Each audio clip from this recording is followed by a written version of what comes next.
Life surroundings art ಇದೆ, creativity ಇದೆ, and you've been to positive person. So ಅದು ಹೇಗೆ ನಿಮ್ಮ ಲೈಫ್ ಜರ್ನಿ ಸ್ಟಾರ್ಟ್ ಆಗಿದೆ? ಲೈಫ್ ಜರ್ನಿ ಅಂತ ಹೇಳಬೇಕು ಅಂತ ಹೇಳಿದ್ರೆ, ನಾನು ಹುಟ್ಟಿ ಬೆಳೆದದ್ದು ಮಂಗಳೂರಿನ ಹೃದಯ ಭಾಗದಲ್ಲಿರುವಂತಹ ಮಂಗಳದೇವಿಯ ಸುತ್ತಮುತ್ತ ಯಾವತ್ತೂ ಈ ಪ್ರೋಗ್ರಾಮ್ಸ್, ಬೇರೆ ಬೇರೆ ಕಾರ್ಯಕ್ರಮಗಳು, ಜಾತ್ರೆ ಇಂಥದ್ದೆಲ್ಲ ನಡೀತಾ ಇರ್ತದೆ. ಬಾಲ್ಯದಿಂದಲೂ ನನಗೆ ಕಲೆಯ ಬಗ್ಗೆ, ಈ ಎಜುಕೇಶನ್ ಜೊತೆ ಆರ್ಟ್ ಅನ್ನು ಕೂಡ ನಾನು ಬ್ಯಾಲೆನ್ಸ್ ಮಾಡಿಕೊಂಡು ಒಟ್ಟಿಗೆ ಹೋಗ್ಬೇಕು ಅಂತ ಹೇಳಿ ಆಗ್ಲೇ ಡಿಸೈಡ್ ಮಾಡಿ. ಯಕ್ಷಗಾನ ಏನಿದೆ, ಏನ್ ಮಾಹಿತ್ಯ ಇದೆ ನಮ್ಮ ಕಲ್ಚರ್, ಎಸ್ಪೆಷಲಿ ತುಳುನಾಡುಗೆ ಯಕ್ಷಗಾನ ಏನ್ ರೋಲ್ ಪ್ಲೇ ಮಾಡ್ತಾ ಇದೆ? ಯಕ್ಷಗಾನ ಅನ್ನೋದು ಪರಿಪೂರ್ಣ ಕಲೆ. ಯಾಕಂತ ಹೇಳಿದ್ರೆ ನೀವು ಯಾವುದೇ ಒಂದು ಆರ್ಟ್ ಫಾರ್ಮ್ ತಗೊಳ್ಳಿ, ಅದರಲ್ಲಿ ನಿಮ್ಗೆ ಏನಾದ್ರೂ ಒಂದು ನ್ಯೂನ್ಯತೆ ಅಂತ ಇರ್ತದೆ. ಯಕ್ಷಗಾನದಲ್ಲಿ ನೀವು ಹಾಡುಗಾರಿಕೆ ಉಂಟು, ಹಿಂದೆ ಭಾಗವತರು ಪದ್ಯಗಳನ್ನು ಹಾಡ್ತಾರೆ, ಅದ್ರ ಜೊತೆ ಪಕ್ಕವಾದ್ಯಗಳು, ಮದ್ದಳೆ ಆಗಿರ್ಬೋದು, ಚೆಂಡೆ ಆಗಿರ್ಬೋದು, ವೇಷಭೂಷಣ, ಅದ್ಭುತವಾದ ವೇಷಭೂಷಣ, ಬಣ್ಣಗಾರಿಕೆ, ಕಣ್ಣಿಗೆ ತಂಪು ಕೊಡ್ತದೆ, ಒಂದು ಕುಣಿತ, ನೃತ್ಯ ಇದೆ. ಯಕ್ಷಗಾನದಲ್ಲಿ ಎಲ್ಲ ಇದೆ. ಸೊ ಈ ಪರಿಪೂರ್ಣ ಕಲೆ ಈಗಲೂ ಒಂದು ಮಂಗಳೂರು, ಉಡುಪಿ ಭಾಗದಲ್ಲಿ ಇದರ ಮೂಲ ಸತ್ವವನ್ನು ಇನ್ನೂ ಕೂಡ ಉಳಿಸಿಕೊಂಡಿದ್ದಾರೆ ಅಂತ ಹೇಳಿದ್ರೆ ಅದೊಂದು ಅದ್ಭುತ. ಯಾವುದೋ ಒಂದು ಮೆಸೇಜ್ ನೀವು ನಮ್ಮ ನೋಡಿರುವ ಜನರಿಗೆ ಕೊಡ್ಬೇಕಾದ್ರೆ?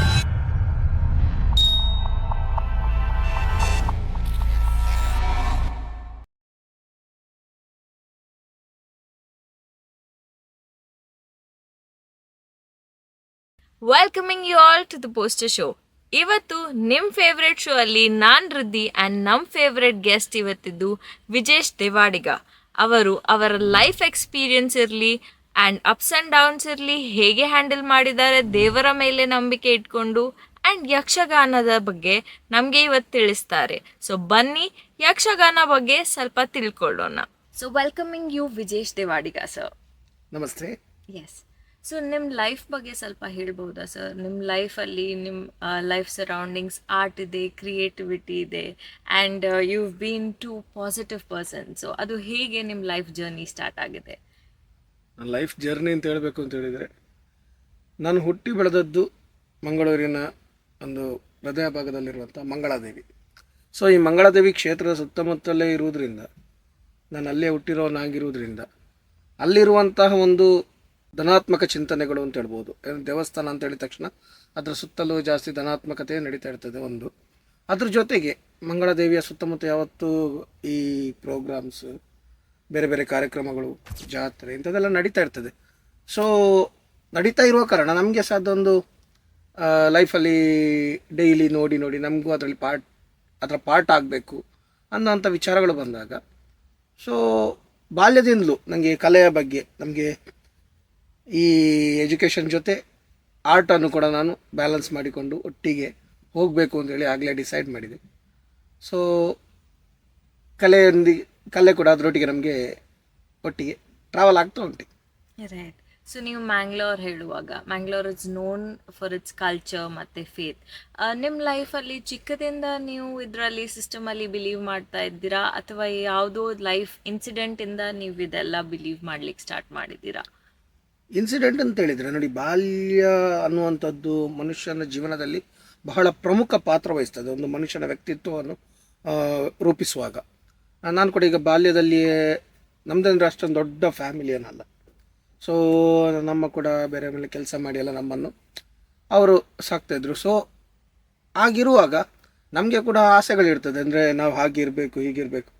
ಸೊ ನನಗೆ ಒಂದು ಖುಷಿ ಆಗ್ತಿತ್ತು ಅಂತ ಹೇಳಿದರೆ, ಈ ಪಾರ್ಟ್ಗಳನ್ನೆಲ್ಲ ನಾವು ಮಾಡೋದ್ರಿಂದ ನಾವು ಏನು ಲೈಫಲ್ಲಿ ಪ್ರೆಸೆಂಟಲ್ಲಿ ಏನು ಇಲ್ವಾ, ನಾನು ಅದು ಸ್ಟೇಜಲ್ಲಿ ಆಗಿರ್ಬೋದು. ನಾನು ನಾರ್ಮಲಿ ಒಬ್ಬ ಸಣ್ಣ ಮಿಡ್ಲ್ ಕ್ಲಾಸ್ ಪರ್ಸನ್ ಆಗಿರ್ಬೋದು, ಬಟ್ ನಾನು ಸ್ಟೇಜಲ್ಲಿ ರಾಜ ಆಗಿರ್ತೇನೆ, ಎಲ್ಲರೂ ನನ್ನ ಸುತ್ತಮುತ್ತಲು ನಿಂತಿರ್ತಾರೆ. ಸೊ ಇಂಥ ಒಂದು ಫೀಲ್ ಇತ್ತು. ಅದ್ರ ಜೊತೆ ನನಗೆ ಸಣ್ಣದಿಂದ ರೆಕಗ್ನೇಷನ್, ನನ್ನನ್ನು ಜನ ಗುರುತಿಸಬೇಕು. ಸೊ ಜನಗಳು ನಮ್ಮನ್ನು ಗುರುತಿಸಲಿಕ್ಕೆ ಬಹಳ ಸುಲಭವಾದಂಥ ಒಂದು ಮಾಧ್ಯಮ ಅಂತ ಹೇಳಿದರೆ ಕಲೆ, ಆರ್ಟ್. ಸೊ ಆರ್ಟ್ ಫೀಲ್ಡಲ್ಲಿ ಯಾರು ಇದ್ದಾರ, ಜನ ಅವರು ರಪ್ಪ ಒಂದು ಸ್ಪೀಡಾಗಿ ಅವರನ್ನು ಗುರುತಿಸ್ತಾರೆ. ಸೊ ನನಗೆ ಹಾಗೆ ಆ ಕಲೆಯ ವಿಭಾಗದಲ್ಲಿ ಒಂದು ಹೆಸರು ಮಾಡಬೇಕು, ಏನಾದರೂ ಕಲಿಬೇಕು. ಸೊ ಹಾಗೆ ಕಲಿಬೇಕು ಅಂತ ಹೇಳುವಾಗ ಏನು ಕಲಿಬೇಕು ಅನ್ನೋದೇ ಕನ್ಫ್ಯೂಷನ್ಸ್ ಇತ್ತು. ಸೊ ನನ್ನಿಂದ ಏನು ಕಲೀಲಿಕ್ಕೆ ಆಗ್ತದೋ ನಾನು ಕಲೀಲಿಕ್ಕೆ ಪ್ರಾರಂಭ ಮಾಡಿದೆ. ಅದಕ್ಕೋಸ್ಕರ ನಾನು ಒಂದೇ ಆರ್ಟ್ ಫಾರ್ಮಿಗೆ ಸ್ಟಿಕ್ ಆನ್ ಆಗಲಿಲ್ಲ.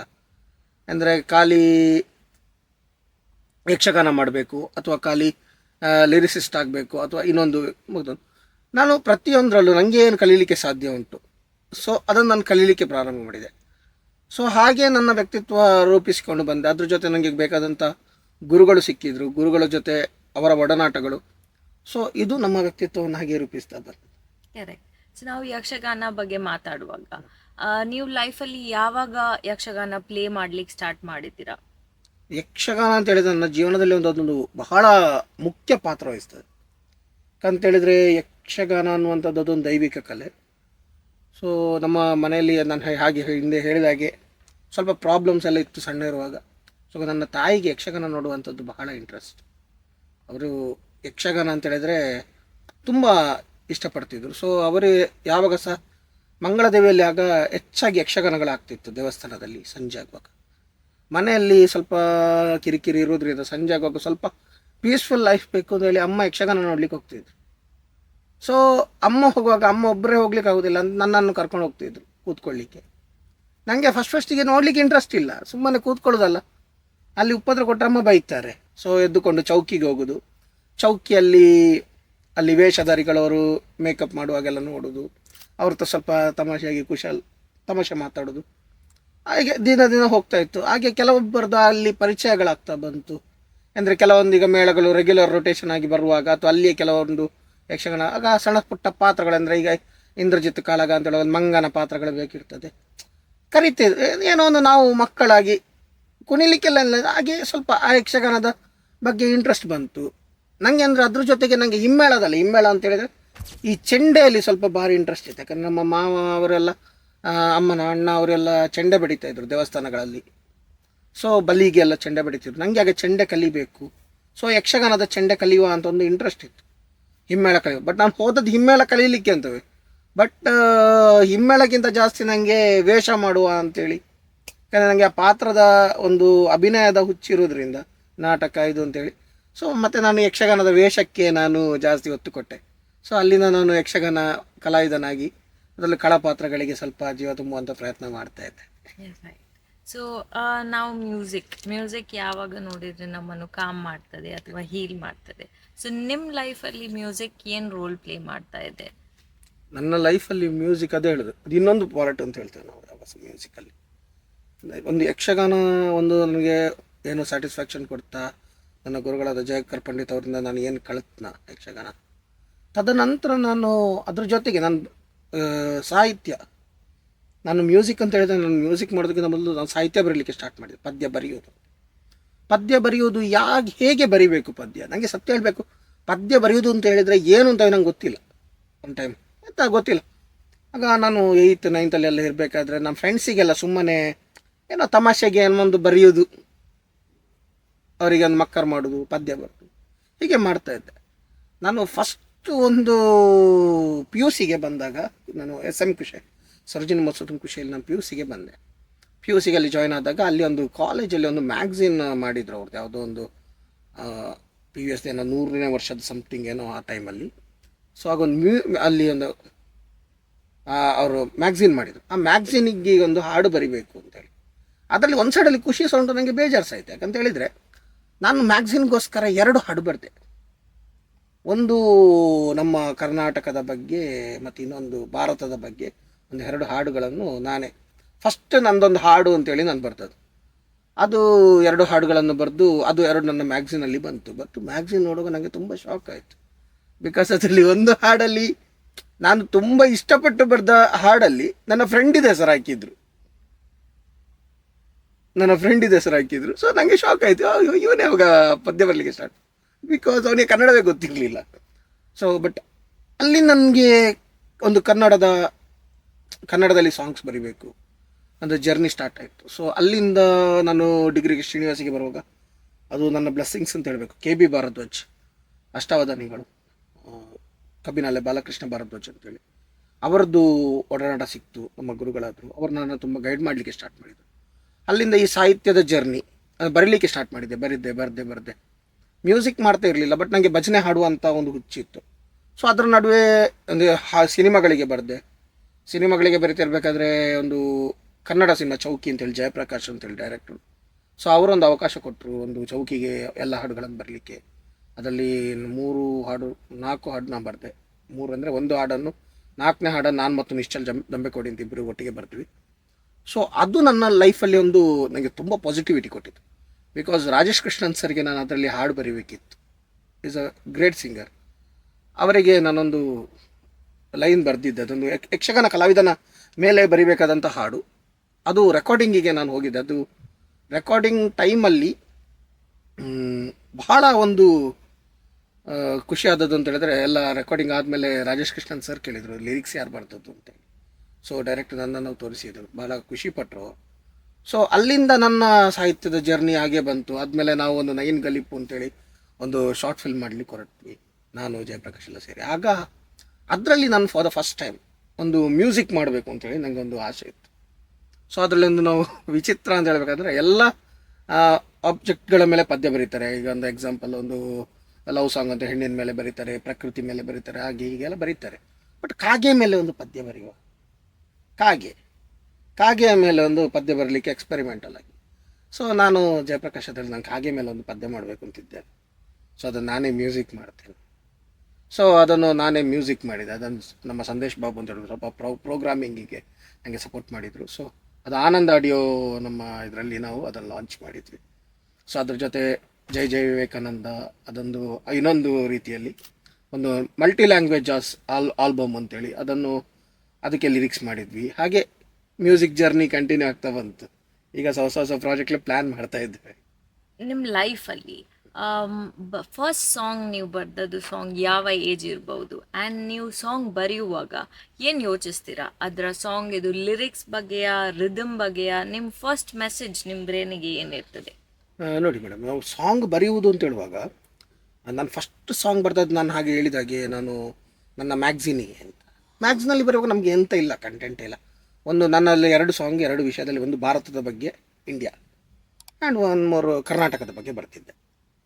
ಇನ್ನೊಂದು ಆ್ಯಕ್ಚುಲಿ ಏನು ಅಂತ ಹೇಳಿದ್ರೆ, ಈಗ ಎಕ್ಸಾಂಪಲ್ ಬರೆಯುವಾಗ ನಾವು ಒಂದು ಈಗ ಬೇರೆ ಆದಮೇಲೆ ನಾವು ನಮಗೆ ಮೆಚ್ಯೂರ್ ಆದ್ವಾ ಸ್ವಲ್ಪ ಬರಿಬೇಕು ಅಂತೇಳಿ ಥಿಂಕ್ ಮಾಡಿದ ಮೇಲೆ ನಾವು ಸಬ್ಜೆಕ್ಟ್ ಅಂತ ತಗೊಳ್ತೇವೆ. ಒಂದು ಎಕ್ಸಾಂಪಲ್, ಯಾವ ವಿಷಯದ ಬಗ್ಗೆ ಹಾಡು ಬರೆಯೋದು.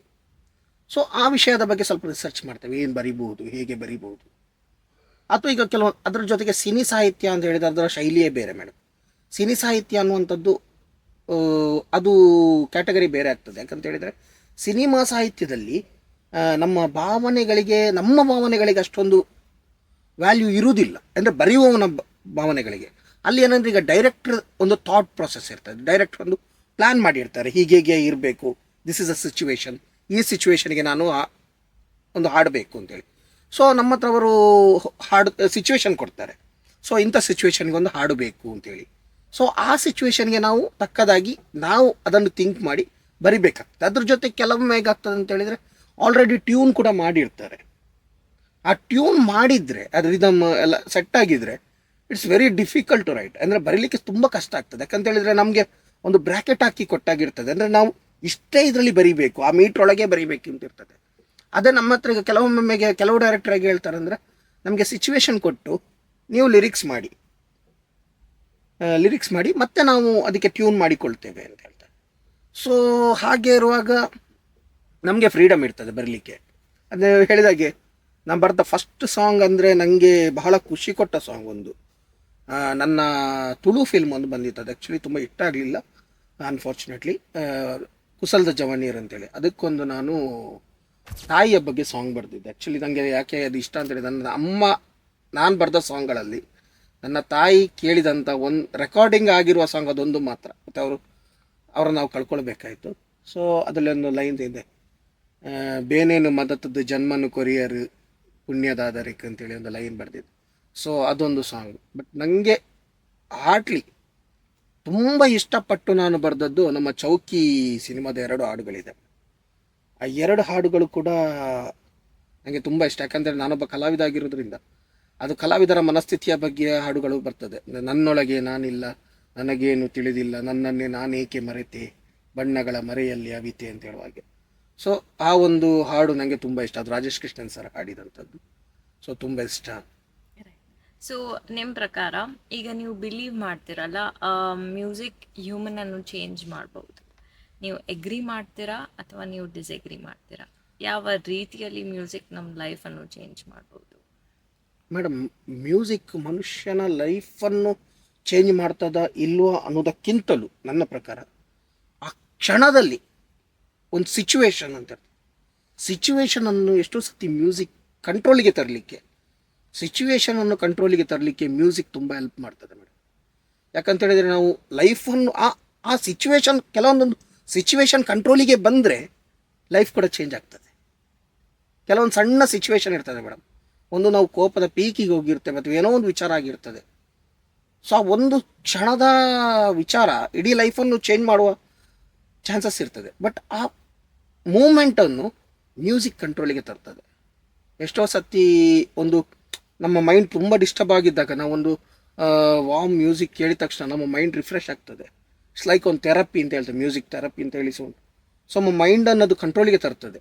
ನಮ್ಮ ಕೋಪ ಆಗಿರ್ಬೋದು, ನಮ್ಮಲ್ಲಿರುವಂಥ ಅಗ್ರೆಷನ್ಸ್ ಆಗಿರ್ಬೋದು, ನಮ್ಮಲ್ಲಿರುವಂಥ ನೆಗೆಟಿವಿಟಿ ಅಂತ ನಾವೇನು ಹೇಳ್ತೇವೆ, ಆ ನೆಗೆಟಿವಿಟಿಯನ್ನೆಲ್ಲ ಸ್ವಲ್ಪ ದೂರ ಮಾಡ್ತದೆ ಮ್ಯೂಸಿಕ್ ನಮ್ಮಿಂದ. ಸೊ ಆ ನೆಗೆಟಿವಿಟಿ ದೂರ ಆದಾಗ ನಮ್ಮಲ್ಲಿ ಈ ಪಾಸಿಟಿವ್ ಥಾಟ್ಸ್ ತುಂಬಿಕೊಳ್ತದಲ್ಲ ಮೇಡಮ್, ಅದು ನಮ್ಮ ಲೈಫನ್ನು ಚೇಂಜ್ ಮಾಡ್ತದೆ. 100% ಮ್ಯೂಸಿಕ್ ನಮ್ಮ ಲೈಫನ್ನು ಚೇಂಜ್ ಮಾಡ್ತದೆ ಅದು. ಸೊ ನಿಮ್ಮ ಫೇವ್ರೆಟ್ ಸಾಂಗ್ ಬಗ್ಗೆ ಹೇಳಿ ನಮಗೆ. ಯಾವುದು ಫೇವ್ರೆಟ್ ಸಾಂಗ್ ನಿಮ್ಮದು ಇದೆ and why you like it so much? Actually ನನ್ನ ಫೇವ್ರೆಟ್ ಸಾಂಗ್ ಅಂತ ಹೇಳಿದರೆ ನನಗೆ ಆ್ಯಕ್ಚುಲಿ ನಾನು ಬರೆದ ಹಾಡುಗಳಿಗಿಂತ ಬೇರೆ ಹಾಡುಗಳನ್ನು ತಗೊಂಡಾಗ ನನಗೆ ತುಂಬ ಫೇವ್ರೇಟ್ ಆಗೋದು ಬಯಸಿದೆ ನಿನ್ನನ್ನು ಭಾವದ ಮೇಳಕ್ಕೆ ಅಂತ ಒಂದು ಹಾಡು. ಅಶ್ವಥ್ ಅವರು ಹಾಡಿರುವಂಥ, ನನಗೆ ಆ್ಯಕ್ಚುಲಿ ಅಶ್ವಥ್ ಅವರ ವಾಯ್ಸ್ ಅಂತೇಳಿ ತುಂಬ ಇಷ್ಟ. ಸೊ ಒಂದು ಅದಾಗಿರ್ಬೋದು, ಕಾಣದ ಕಡಲಿಯ ಬಲಿಸಿದೆ ಮನ. ನನಗೆ ಆ್ಯಕ್ಚುಲಿ ಈ ಭಾವಗೀತೆಗಳು ತುಂಬ ಇಷ್ಟ ಆಗ್ತದೆ. ಅದು ಬಿಟ್ಟರೆ, ಭಾವಗೀತೆಗಳು ಅಂತ ಬಿಟ್ಟರೆ ಸಿನಿ ಸಾಹಿತ್ಯಗಳಲ್ಲಿ ಅಂದರೆ ಮೂವಿ ಸಾಂಗ್ಸ್ ಅಂತ ಹೇಳ್ತಾರೆ, ಆಲೆಮನೆ ಅಂತ ಒಂದು ಓಲ್ಡ್ ಮೂವಿ ಇದೆ, ಅದರಲ್ಲಿ ಒಂದು ನಮ್ಮೂರ ಮಂದಾರ ಹೂವೆ ಅಂತೇಳಿ ಒಂದು ಸಾಂಗ್ ಇದೆ, ತುಂಬ ಇಷ್ಟ. ರೈಟ್. ಸೊ ಫಾರ್ ಎಕ್ಸಾಂಪಲ್ ಈಗ ನಾವು ಆಲ್ ಕರ್ನಾಟಕ ನಮ್ಮ ಆಡಿಯನ್ಸ್ ನೋಡ್ತಾ ಇದ್ದಾರೆ ಈ ಕನ್ನಡ ಪಾಡ್ಕಾಸ್ಟನ್ನು. ಅವರಿಗೆ ಯಕ್ಷಗಾನ ಏನಿದೆ ಅದರ ಬಗ್ಗೆ ಸ್ವಲ್ಪ ನೀವು ತಿಳಿಸ್ಬೋದಾ? ಏನು ಮಾಹಿತ್ಯ ಇದೆ ನಮ್ಮ ಕಲ್ಚರ್, ಎಸ್ಪೆಷಲಿ ತುಳುನಾಡುಗೆ ಯಕ್ಷಗಾನ ಏನು ರೋಲ್ ಪ್ಲೇ ಮಾಡ್ತಾ ಇದೆ? ಮೇಡಮ್, ಯಕ್ಷಗಾನ ಅನ್ನುವಂಥದ್ದು ನಾವಿಲ್ಲಿ ತುಳುನಾಡಲ್ಲಿ ಮಂಗಳೂರು ರೀಜನ್ ಏನಿದೆ, ಮಂಗಳೂರು ಅವಿಭಜಿತ ದಕ್ಷಿಣ ಕನ್ನಡ ಜಿಲ್ಲೆ ಅಂತ ನಾನು ಹೇಳಲಿಕ್ಕೆ ಇಷ್ಟಪಡ್ತೇನೆ. ಇಲ್ಲಿ 2 ವಿಭಾಗಗಳಿವೆ, ತೆಂಕುತಿಟ್ಟು ಬಲಗುತಿಟ್ಟು ಅಂತೇಳಿ. ಸೊ ಈ ಯಕ್ಷಗಾನ ಅನ್ನುವಂಥದ್ದು ಮೇಡಮ್, ಇದೊಂದು ಈ ಕಡೆಯಲ್ಲಿ ನಾವು ಏನಿದ್ದೇವೆ, ನಾವೀಗೇನು ಮಂಗಳೂರು ಉಡುಪಿ ಕಡೆ ಇದನ್ನೊಂದು ದೈವಿಕ ಕಲೆಯಾಗಿ ನಾವು ಆರಾಧಿಸ್ತಾ ಬಂದಿದ್ದೇವೆ. ಇದು ನಾವು ಕಲೆಯನ್ನು ವೇಷ ಹಾಕಿ ಕುಣಿದಕ್ಕಿಂತ ಹೆಚ್ಚಾಗಿ ಜನಗಳು ಅದನ್ನು ಆರಾಧಿಸಿಕೊಂಡು ಬರ್ತಾ ಇದ್ದಾರೆ ಈ ಕಡೆಯವರು. ಸೊ ಅದರಲ್ಲಿ ಒಂದು ಆರಾಧನೆ ಇರುವುದರಿಂದ ಈ ಯಕ್ಷಗಾನ ಅನ್ನುವಂಥದ್ದಕ್ಕೆ ಇನ್ನೊಂದು ಆಯಾಮ ಸಿಕ್ಕಿದೆ ಇಲ್ಲಿ. ಅಂದರೆ ಅದನ್ನು ತುಂಬ ಜನಗಳು ನಂಬ್ತಾರೆ. ಅದರ ದೇವರಾಗಿರ್ಬೋದು, ಆ ದೇವರನ್ನು ಚೌಕಿಯಲ್ಲಿ ಇಡುವಂಥದ್ದು, ಅದಕ್ಕೆ ಪೂಜೆ ಮಾಡುವಂಥದ್ದು, ಇದೆಲ್ಲ ಇದೆ. ಅದ್ರ ಜೊತೆ ಮೇಡಮ್ ನಾವು ಯಕ್ಷಗಾನದ ಬಗ್ಗೆ ಹೇಳ್ಬೇಕು. ಈಗ ಯಕ್ಷಗಾನ ಬಗ್ಗೆ ಗೊತ್ತಿಲ್ಲ ಅನ್ನೋರಿಗೆ ಯಕ್ಷಗಾನದ ಬಗ್ಗೆ, ಈಗ ಹೆಚ್ಚಿನವರಿಗೆ ಯಕ್ಷಗಾನದ ಬಗ್ಗೆ ಗೊತ್ತಿದೆ, ಆದರೂ ಯಕ್ಷಗಾನ ಅನ್ನುವಂಥದ್ದೊಂದು ಪರಿಪೂರ್ಣ ಕಲೆ ಅಂತೇಳಿ ಹೇಳ್ಬೋದು. ಯಕ್ಷಗಾನ ಅನ್ನುವಂಥದ್ದೊಂದು ಪರಿಪೂರ್ಣ ಕಲೆ. ಯಾಕಂತ ಹೇಳಿದರೆ ನೀವು ಯಾವುದೇ ಒಂದು ಆರ್ಟ್ ಫಾರ್ಮ್ ತಗೊಳ್ಳಿ ಮೇಡಮ್, ಅದರಲ್ಲಿ ನಿಮಗೆ ಪೂರ್ಣ ಒಂದು ಅಂದರೆ ಏನಾದರೂ ಒಂದು ನ್ಯೂನ್ಯತೆ ಅಂತ ಇರ್ತದೆ. ಒಂದು ಎಕ್ಸಾಂಪಲ್, ಒಂದು ಏನೋ ಒಂದು ಕುಣಿತ ಇರ್ತದೆ, ಅದರಲ್ಲಿ ಒಂದು ಡ್ಯಾನ್ಸ್ ಇರ್ತದೆ. ಇನ್ನು ಯಕ್ಷಗಾನದಲ್ಲಿ ಹಾಗೆ ಅಲ್ಲ. ಯಕ್ಷಗಾನದಲ್ಲಿ ನೀವು ಹಾಡುಗಾರಿಕೆ ಉಂಟು, ಹಿಂದೆ ಭಾಗವತರು ಪದ್ಯಗಳನ್ನು ಹಾಡ್ತಾರೆ, ಅದಕ್ಕೆ ರಾಗ ತಾಳ ಎಲ್ಲ ಬೇಸಿಟ್ಕೊಂಡೇ ಹಾಡ್ತಾರೆ. ಅದ್ರ ಜೊತೆ ಪಕ್ಕವಾದ್ಯಗಳು, ಮದ್ದಳೆ ಆಗಿರ್ಬೋದು, ಚೆಂಡೆ ಆಗಿರ್ಬೋದು, ಇಂಥ ವಾದ್ಯಗಳ ಝೇಂಕಾರವನ್ನು ಕೂಡ ನಾವಲ್ಲಿ ಕೇಳ್ಬೋದು. ವೇಷಭೂಷಣ ಅದ್ಭುತವಾದಂಥ ಯಕ್ಷಗಾನದ ರೀತಿಯ ವೇಷಭೂಷಣ ನಾವು ಯಾವುದೇ ಒಂದು ಕಲೆಯಲ್ಲಿ ಕೂಡ ನಾವು ನೋಡಲಿಕ್ಕೆ ಸಿಗುವುದಿಲ್ಲ. ಅದ್ಭುತವಾದ ವೇಷಭೂಷಣ, ಬಣ್ಣಗಾರಿಕೆ, ಅದು ಕಣ್ಣಿಗೆ ತಂಪು ಕೊಡ್ತದೆ ಒಂದು. ಅದ್ರ ಜೊತೆ ಮಾತುಗಾರಿಕೆ, ನಾವು ಡ್ರಾಮಾ ಪಾರ್ಟ್ ಅಂತೇನು ಹೇಳ್ತೀವಿ, ಮಾತುಗಾರಿಕೆ ಆಗಿರ್ಬೋದು, ಕುಣಿತ, ನೃತ್ಯ ಇದೆ, ಪ್ರತಿಯೊಂದು ಇದೆ ಮೇಡಮ್. ಯಕ್ಷಗಾನದಲ್ಲಿ ಏನಿಲ್ಲ ಅಂತ ನಾವು ಕೇಳಿ, ಯಕ್ಷಗಾನದಲ್ಲಿ ಎಲ್ಲ ಇದೆ. ಸೊ ಇದೊಂದು ಪರಿಪೂರ್ಣ ಕಲೆ. ಸೊ ಈ ಪರಿಪೂರ್ಣ ಕಲೆ ಈಗಲೂ ಒಂದು ಮಂಗಳೂರು ಉಡುಪಿ ಭಾಗದಲ್ಲಿ ಇದನ್ನು ಉಳಿಸಿಕೊಂಡು ಬಂದಿದ್ದಾರೆ. ಇದರ ಮೂಲ ಸತ್ವವನ್ನು ಇನ್ನೂ ಕೂಡ ಉಳಿಸಿಕೊಂಡಿದ್ದಾರೆ ಅಂತ ಹೇಳಿದರೆ ಅದೊಂದು ಅದ್ಭುತ ಮೇಡಮ್. ಕಲೆ ಅದು ಮ್ಯಾಜಿಕಲ್. ಸೊ ಯಕ್ಷಗಾನ ಬಗ್ಗೆ ನಾವು ತಿಳಿಬೇಕಾದ್ರೆ ಯಕ್ಷಗಾನದಲ್ಲಿ ಮೇನ್ ಸ್ಟೋರಿ ಯಾವ ಕ್ಯಾರೆಕ್ಟರ್ ಅಥವಾ ಯಾವ ದೇವರ ಯಾವ ಸ್ಟೋರಿ ಟೆಲ್ಲಿಂಗ್ ಇರ್ತದೆ ಯಕ್ಷಗಾನ ಮೂಲಕ ಒಂದು. ಆ್ಯಂಡ್ ಅದರಲ್ಲಿ ನಿಮ್ಮ ಫೇವ್ರೆಟ್, ನೀವು ಯಾವುದೋ ಒಂದು ಕ್ಯಾರೆಕ್ಟರ್ ಚೂಸ್ ಮಾಡಬೇಕಾದ್ರೆ ಅದು ಯಾವುದಿರ್ತದೆ ಮೇಡಮ್? ಯಕ್ಷಗಾನದಲ್ಲಿ ಈಗ ಕಥೆಗಳನ್ನು ಸೆಲೆಕ್ಟ್ ಮಾಡೋದು ಆಯ್ಕೆಗಳಲ್ಲಿ ಕೂಡ ಒಂದು 2 ಸಾಮಾಜಿಕ ಮತ್ತು ಪೌರಾಣಿಕ ಅಂತೇಳಿ ಉಂಟು. ಪೌರಾಣಿಕ ಅಂತ ಹೇಳಿದರೆ ಇದು ಪುರಾಣದ ಕಥೆಗಳು, ಲೈಕ್ ದೇವಿ ಮಹಾತ್ಮೆ ಆಗಿರ್ಬೋದು, ತ್ರಿಜನ್ಮ ಮೋಕ್ಷದಂತಹ ಅಥವಾ ರಾಮಾಯಣ ಮಹಾಭಾರತದ ಒಳಗೊಂಡ ಕಥೆಗಳನ್ನಾಗಿರ್ಬೋದು, ಇವುಗಳನ್ನು ಇಟ್ಕೊಂಡು ಪ್ರಸಂಗಗಳನ್ನು ಮಾಡುವಂಥದ್ದು. ಇನ್ನೊಂದು ಸಾಮಾಜಿಕ ಕಥೆಗಳು. ಸಾಮಾಜಿಕ ಅಂತ ಹೇಳಿದರೆ ಅವರೊಬ್ಬ ಪ್ರಸಂಗಕರ್ತರು ಅವರು ಕತೆ ಬರೆದಿರ್ತಾರೆ, ಆ ಕಥೆಯನ್ನು ಯಕ್ಷಗಾನ ಶೈಲಿಗೆ ಅಳವಡಿಸಿಕೊಂಡು ಅದನ್ನು ಮಾಡುವಂಥದ್ದು. ಈ ಸಾಮಾಜಿಕ ಕಥೆಗಳು ಹೇಗೆ ಅಂತ ಹೇಳಿದರೆ, ಈಗ ಎಕ್ಸಾಂಪಲ್ ಕೆಲವೊಂದು ಸಿನಿಮಾ ಕಥೆಗಳನ್ನು ಕೂಡ ನೀವು ಯಕ್ಷಗಾನ ಮಾಡಿರುವಂಥದ್ದು ಕೇಳಿರ್ಬೋದು, ಅಥವಾ ಬೇರೆ ಬೇರೆ ಕಥೆಗಳನ್ನು ಕೆಲವು ಮೇಳಗಳು ಅಂಥ ಪ್ರಸಂಗಗಳನ್ನು ಈಗಲೂ ಕೂಡ ಹಾಡ್ತಾರೆ. ಅದ್ರ ಜೊತೆ ಈಗ ಕೆಲವೊಂದು ದೊಡ್ಡ ದೊಡ್ಡ ಮೇಳಗಳು, ಕಟೀಲಿನ ಮೇಳದಂಥ ಅಥವಾ ಹನುಮಗಿರಿ ಮೇಳದಂಥ, ಪಾವಂಜೆ ಅಂತ ಮೇಳಗಳು, ಅವುಗಳು ಪೌರಾಣಿಕ ಪ್ರಸಂಗಗಳನ್ನು ಮಾತ್ರ ಅವರು ಆರಿಸಿಕೊಳ್ತಾರೆ. ಈ ಪೌರಾಣಿಕ ಪ್ರಸಂಗಗಳು ಅಂತ ಹೇಳಿದರೆ ಈಗ ರಾಮಾಯಣ ಆಗಿರ್ಬೋದು, ಮಹಾಭಾರತ ಆಗಿರ್ಬೋದು, ಅಥವಾ ಯಾವುದೇ ಒಂದು ನಮ್ಮ ಪುರಾಣದ ಕಥೆಗಳು, ದೇವಿ ಮಹಾತ್ಮೆ ಅಂತ ಪವಿತ್ರ ಕಥೆಗಳನ್ನು ತಕ್ಕೊಂಡು ಆ ಕಥೆಗಳನ್ನು ಪ್ರದರ್ಶನ ಮಾಡುವಂಥದ್ದು. ಇದು ಯಾಕೆ ಅಂತ ಹೇಳಿದರೆ ಮೇಡಮ್, ಒಂದು ಪುರಾಣವನ್ನು ನಾವು ಇಡೀ ರಾಮಾಯಣವನ್ನು ಎಲ್ರಿಗೂ ಓದಿ ಅರ್ಥ ಮಾಡಿಕೊಳ್ಳುವಷ್ಟು ವ್ಯವಧಾನ ನಮ್ಮಲ್ಲಿ ಈಗ ಇಲ್ಲ ಜನಗಳಲ್ಲಿ. ಬಟ್ ಒಂದು ಯಕ್ಷಗಾನವನ್ನು ನಾವು ಸರಿಯಾಗಿ ವೀಕ್ಷಿಸಿದರೆ ಇಡೀ ರಾಮಾಯಣದ ಕಥೆಯಾಗಿರ್ಬೋದು, ಮಹಾಭಾರತದ ಕಥೆಯಾಗಿರ್ಬೋದು, ದೇವಿ ಮಹಾತ್ಮೆಯ ಕಥೆಯಾಗಿರ್ಬೋದು, ಇದನ್ನು ನಾವು ತಿಳಿದುಕೊಳ್ಬೋದು. ನಾವು ಯಕ್ಷಗಾನದ ಒಂದು ವಿಶೇಷತೆ ಅಂತ ಹೇಳಬೇಕು ಮೇಡಮ್. ಯಾಕಂತ ಹೇಳಿದರೆ ಬೇರೆ ಈಗ ನಾಟಕಗಳನ್ನು, ನಾನು ಕೂಡ ಈಗ ನಾಟಕ ಕಲಾವಿದಾಗ ನಾಟಕ ಮಾಡ್ತೇವೆ, ನನಗೆ ನಾಟಕಕ್ಕೆ ಹೋಗೋದು ಅಂತ ಹೇಳಿದ್ರೆ ಉದಾಸೀನ ಆಗ್ತದೆ ಈಗ. ಯಾಕಂತ ಹೇಳಿದರೆ ನಾವು ಪ್ರಾಕ್ಟೀಸಿಗೆ ಹೋಗಬೇಕು, ಅಲ್ಲಿ ಪ್ರಾಕ್ಟೀಸ್ ಮಾಡಬೇಕು. ನಾಟಕದ ಡೈಲಾಗ್ಗಳು ಡೈರೆಕ್ಟರ್ ಏನು ಬರೆದು ಕೊಟ್ಟಿದ್ದಾರೆ ಅದನ್ನು ಮಾತ್ರ ನಾವು ಹೇಳ್ತೇವೆ. ಯಕ್ಷಗಾನದಲ್ಲಿ ಹಾಗಿಲ್ಲ ಮೇಡಮ್. ಯಕ್ಷಗಾನಕ್ಕೆ ನಾವು ಈಗ ಒಂದು ಕತೆ ಅಂತ ಹೇಳಿದರೆ ಅಲ್ಲಿ ಭಾಗವತನೇ ನಾಯಕರಾಗಿರ್ತಾರೆ. ಭಾಗವತರು ಏನಿದ್ದಾರೆ ಅವ್ರು ಹಿಂದೆ ಕೂತ್ಕೊಂಡು ಪದ್ಯಗಳನ್ನು ಹೇಳ್ತಾರೆ. ಈಗ ದೇವಿ ಮಹಾತ್ಮೆ ಅಂತ ಹೇಳೋ ದೇವಿ ಮಹಾತ್ಮೆಯ ಸಂಬಂಧಪಟ್ಟಂತಹ ಪದ್ಯಗಳು, ಆ ಪದ್ಯಗಳನ್ನು ಅವರು ಹೇಳ್ತಾ ಇರುವಾಗ ಪಾತ್ರಕ್ಕೆ ತಕ್ಕಂತಹ ಪದ್ಯಗಳನ್ನು ಅವರ ಅದರದೇ ಆದ ರಾಗಗಳಲ್ಲಿ ಆಡುವಾಗ ಇಲ್ಲಿ ಕುಣಿಯುವ ಕಲಾವಿದ ಅದನ್ನು ಕಿವಿ ಕೊಡಬೇಕು. ಅವ ಖಾಲಿ ಕುಣಿತಾ ಇರುವುದಿಲ್ಲ, ಅವ ಆ ಹಾಡು ಏನಾಡ್ತಾ ಇದ್ದಾರೆ ಅದನ್ನು ಕಿವಿ ಕೊಡ್ತಾರೆ. ಆ ಕಿವಿ ಕೊಟ್ಟು ಆ ಪದ್ಯದ ಆಧಾರದ ಮೇಲೆ ಆ ಸಂದರ್ಭಕ್ಕೆ, ಅಂದರೆ ಆ ವೇದಿಕೆಯಲ್ಲಿ ಅವತ್ತಿನ ಸ್ಥಿತಿ, ಅವತ್ತಿನ ಅವನ ಮನೋಧರ್ಮಕ್ಕೆ ಅವನು ಸ್ಪಾಟಲ್ಲಿ ಏನು ಮಾತಾಡ್ತಾನೆ ಅದೇ ಅರ್ಥ ಆಗ್ತದೆ. ಡೈಲಾಗ್ ಅಂತ ನಾವು ಏನು ಹೇಳ್ತೇವೆ ಅದನ್ನು ಸ್ಪಾಟಲ್ಲಿ ಅಲ್ಲೇ ಮಾತಾಡ್ತಾರೆ. ಅದಕ್ಕೆ ಯಾವುದೇ ಸ್ಕ್ರಿಪ್ಟೆಡ್ ಅದನ್ನು ಬರೆದು ಹೀಗೆ ಮಾತಾಡುವಂಥದ್ದು ಅಂತಿಲ್ಲ. ಯಾವುದೇ ಭಾಷೆಯನ್ನು ಬೆರಕೆ ಮಾಡದೆ, ಅಥವಾ ಒಂದು ಕನ್ನಡ ಯಕ್ಷಗಾನಕ್ಕೆ ಹೋಗೋ ತುಳು ಅಥವಾ ಆಂಗ್ಲ ಭಾಷೆಗಳನ್ನು ಬೆರಕೆ ಮಾಡದೆ, ಅಥವಾ ತುಳು ಯಕ್ಷಗಾನಗಳಿಗೆ ಬೇರೆ ಭಾಷೆಗಳನ್ನು ಬೆರಕೆ ಮಾಡದೆ, ಆ ಸ್ಪಾಟಲ್ಲಿ ಆ ಪದ್ಯವನ್ನು ಕಿವಿಕೊಟ್ಟು ಆ ಕಥೆಯ ಆ ಒಂದು ಪರಿಮಿತಿಯನ್ನು ಮೀರದೆ, ಆ ಕಥೆಯ ಪರಿಮಿತಿಯ ಒಳಗೆ ಒಂದು ಅವನ ಸಂಭಾಷಣೆಯನ್ನು ಪ್ರಸ್ತುತಪಡಿಸುವಂಥದ್ದು ಇದೆಯಲ್ಲ ಮೇಡಮ್, ಒಂದು ಎಲ್ರಿಗೂ ಚಾಲೆಂಜ್ ಅದು. ಆ ಯಕ್ಷಗಾನವನ್ನು ಅಭ್ಯಾಸ ಮಾಡಿದವನಿಗೆ ಮಾತ್ರ ಅದು ಸಾಧ್ಯ ಮೇಡಮ್. ಅದೊಂದು ಅದಕ್ಕೆ ನಮ್ಮ ಮೈಂಡನ್ನು ಕೂಡ ಅದು ತುಂಬ ಶಾರ್ಪ್ ಮಾಡ್ತದೆ. ಅಂದರೆ ಆ ಸ್ಥಿತಿಗೆ ನಾವು ಹೇಗೆ ಮಾತಾಡಬೇಕು, ಆ ಪರಿಸ್ಥಿತಿಗೆ ಹೇಗೆ ಮಾತಾಡಬೇಕು, ಅದನ್ನು ಯಕ್ಷಗಾನ ಹೇಳಿಕೊಡ್ತದೆ. ಹಾಗೆ ನೀವು ಕೇಳಿದಾಗೆ ಯಕ್ಷಗಾನ ಅಂತ ಹೇಳುವಾಗ ಅದರಲ್ಲಿ ತುಂಬ ಪಾತ್ರಗಳುಂಟು. ನನಗೆ ಅದರಲ್ಲಿ ತುಂಬ ಇಷ್ಟಪಡುವಂತಹ ಪಾತ್ರ ಅಂತ ಹೇಳಿದರೆ, ನನಗೆ ಆ್ಯಕ್ಚುಲಿ ಹೇಳ್ಬೇಕಂದ್ರೆ ನಂಗೆ ಕಂಸನ ಪಾತ್ರ ಭಾರಿ ಇಷ್ಟ. ಕೃಷ್ಣಲೀಲೆಯಲ್ಲಿ ಬರುವಂಥ ಒಂದು ಕಂಸನ ಪಾತ್ರ, ಆ ಕಂಸನ ಪಾತ್ರ ಅಂತ ಹೇಳಿದ್ರೆ ಅದರಲ್ಲಿ ತುಂಬ ವಿಭಿನ್ನತೆಗಳಿದೆ. ಅದರಲ್ಲಿ ಕನಸಿನ ಒಂದು ದೃಶ್ಯವನ್ನು ನಾವು ತೋರಿಸ್ತೇವೆ ಯಕ್ಷಗಾನದಲ್ಲಿ. ಅದು ಬೇರೆ ಈ ಟಿ ವಿ ಸೀರಿಯಲ್ಗಳಲ್ಲಿ ಆಗಿರ್ಬೋದು ಮತ್ತೊಂದರಲ್ಲಿ ತೋರಿಸುವುದಿಲ್ಲ. ಆ ಕನಸಿನ ದೃಶ್ಯದಲ್ಲಿ ಕಂಸ ಯಾಕೆ ಕಂಸನಾದ, ಅಂದರೆ ದುಷ್ಟನಾದ ಅನ್ನುವಂಥದ್ದನ್ನು ನಾವು ತೋರಿಸ್ತೇವೆ. ಅದು ಯಕ್ಷಗಾನದಲ್ಲಿ ಮಾತ್ರ ನಿಮಗೆ ನೋಡಲಿಕ್ಕೆ ಸಿಗ್ತದೆ. ಅಂದರೆ ಆ ಕಂಸ ದುಷ್ಟನೇ, ಆ ದುಷ್ಟ ಯಾಕೆ ದುಷ್ಟ ಆದ ಅಂಥದ್ದೆಲ್ಲವನ್ನು ಆ ಕನಸಿನ ದೃಶ್ಯದ ಮೂಲಕ ನಾವು ತೋರಿಸ್ತೇವೆ. ಅದನ್ನು ನನಗೆ ಆ ಕಂಸನ ಪಾತ್ರ ಬಹಳ ಇಷ್ಟ. ನೀವು ಯಕ್ಷಗಾನ ರೆಗ್ಯುಲರ್ಲಿ ಪ್ಲೇ ಮಾಡುವುದರಿಂದ ನಿಮಗೆ ಅಷ್ಟು ಹೆವಿ ಆರ್ನಮೆಂಟ್ಸ್, ಕಾಸ್ಟ್ಯೂಮ್ಸ್, ಆ ಹೆವಿನೆಸ್, ನೀವು ಯಾವ ರೀತಿ ಅದಕ್ಕೆ ಪ್ರಿಪೇರ್ ಆಗ್ತೀರಾ? ಸೊ ನೀವು ಯಾವುದೋ ಒಂದು ಮೆಡಿಟೇಷನ್ ಆಗಿ ಕಾಮ್ ಇರ್ತೀರಾ, ಅಥವಾ ಯಾವುದೋ ರೆಗ್ಯುಲರ್ ಪ್ರೇಯರ್? ಯಾಕೆಂದರೆ ಅಷ್ಟು ಸಮಯ ನಾವು ಸ್ಟೇಜಲ್ಲಿ ಕುಣಿಬೇಕು, ಅದರ ಹಿಂದೆಯ ಪ್ರಾಕ್ಟೀಸ್, ಅಷ್ಟು ಹೆವಿ ಆರ್ನಮೆಂಟ್ಸ್, ಆ ರೀತಿದು ಪೇಂಟ್, ಅದನ್ನು ನಡೆಸಬೇಕಾದ್ರೆ ಒಂದು ಜನನಿಗೆ ತುಂಬ ಪೇಷನ್ಸ್ ಇರಬೇಕು. ಸೊ ನಿಮಗೆ ಯಾವ ರೀತಿ ಅದನ್ನು ಮೋಟಿವ್ ಮಾಡಿ ನೀವು ಮಾಡ್ತೀರಿ ಪರ್ಫಾರ್ಮ್? ಮೇಡಮ್, ಯಕ್ಷಗಾನದ ಅದೇ ಹಾಗೆ ಹೇಳಿದಾಗ ಯಕ್ಷಗಾನದೊಂದು ಡ್ರೆಸ್ಸಿಂಗ್, ಅದರ ವಸ್ತ್ರ ವಿನ್ಯಾಸ ಏನಿದೆ ಅದೊಂದು ಅದ್ಭುತವಾದದ್ದು. ಯಾಕಂದ್ರೆ ನೋಡಲಿಕ್ಕೆ ಹೊರಗೆ ಬಹಳ ಚಂದ ಕಾಣ್ತದೆ, ಬಹಳ ಮಿಣುಕ್ತದೆ, ಒಳ್ಳೊಳ್ಳೆ ಒಡ್ಯಾನ, ಅದು ಎದೆಕಟ್ಟು, ಭುಜಕಟ್ಟು, ಅದು ಇದೆಲ್ಲ ಚಂದ ಕಾಣ್ತದೆ. ಆದರೆ ಆ ಒಳಗಿರುವ ಬಟ್ಟೆಗಳು ಉಂಟಲ್ಲ ಮೇಡಮ್, ಮನುಷ್ಯ ತುಂಬ ಕಷ್ಟ. ಯಾಕಂದರೆ ಸಿಮೆಂಟ್ ಗೋಣಿಗಳನ್ನು ಕೂಡ ನಾವು ಕಟ್ಟಿಕೊಳ್ತೇವೆ ಸ್ವಂತಕ್ಕೆ. ಸಿಮೆಂಟ್ ಗೋಣಿಗಳು, ಒಳಗೆ 2-3 ಅಂಗಿಗಳು, ಯಾಕಂದರೆ ದೊಡ್ಡದು ಕಾಣಬೇಕು, ಸೊಂಟ ಅಗಲ ಕಾಣಬೇಕು. ಆ ಯಕ್ಷಗಾನದ ಡ್ರೆಸ್ ಹೀಗೆ ಶೇಪ್ ಇರಬೇಕು ಅನ್ನೋ ಕಾರಣಕ್ಕೆ ಒಳಗೆ ತುಂಬ ಸ್ವೆಟ್ ಆಗ್ತೇವೆ. ಅದ್ರ ಜೊತೆ ಆ ಕಿರೀಟಗಳ ವೆಯ್ಟ್ ಆಗಿರ್ಬೋದು. ಬಟ್ ಒಮ್ಮೆ ನಾವು ಆ ಪಾತ್ರಕ್ಕೆ ಒಗ್ಗಿಕೊಂಡ ಮೇಲೆ ಮೇಡಮ್ ನಮಗೆ ಅದು ಭಾರ ಅಂತ ಅನಿಸುವುದಿಲ್ಲ. ನಮಗೆ ಅದು ಒಳಗಿಂದ, ಈಗ ಹೊಸತ್ತು ಮಾಡೋರಿಗೆ ನಾವು ಕಟ್ಟುವಾಗ ನೋವಾಗ್ತದೆ, ಟೈಟ್ ಆಯಿತು ಅಂತೆಲ್ಲ ಹೇಳ್ತೀವಿ. ಬಟ್ ನಮಗೆ ಅದು ಹೇಗಾಗ್ತಂದರೆ ನಮ್ಗೆ ಇನ್ನೂ ಸ್ವಲ್ಪ ಟೈಟ್ ಇದ್ದರೆ ಒಳ್ಳೇದು ಅಂತೇಳಿ ಫೀಲ್ ಆಗ್ತದೆ. ಯಾಕಂದರೆ ಕಿರೀಟ ಕಟ್ಟುವಾಗ ಇದು ನಮಗೆ ಒಮ್ಮೆ ಫೀಲ್ ಆಗ್ತದೆ ಸ್ವಲ್ಪ ಲೂಸ್ ಉಂಟೇನ, ಎಲ್ಲಾದರೂ ಅದು ಟೈಟ್ ಇದ್ದರೆ ತುಂಬ ಎಷ್ಟು ಟೈಟ್ ಆಗ್ತದೆ ಅಷ್ಟು ಟೈಟ್ ಕಟ್ತೇವೆ ಡ್ರೆಸ್ಗಳದ್ದು. ನಮಗೆ ಅದು ಕಷ್ಟ ಅಂತೇಳಿ ಅನಿಸೋದಿಲ್ಲ. ಅದೇ ಅದು ಅಭ್ಯಾಸ ಅಂದರೆ ಕಷ್ಟ ಅಂತೇಳಿ ಅನಿಸೋದಿಲ್ಲ.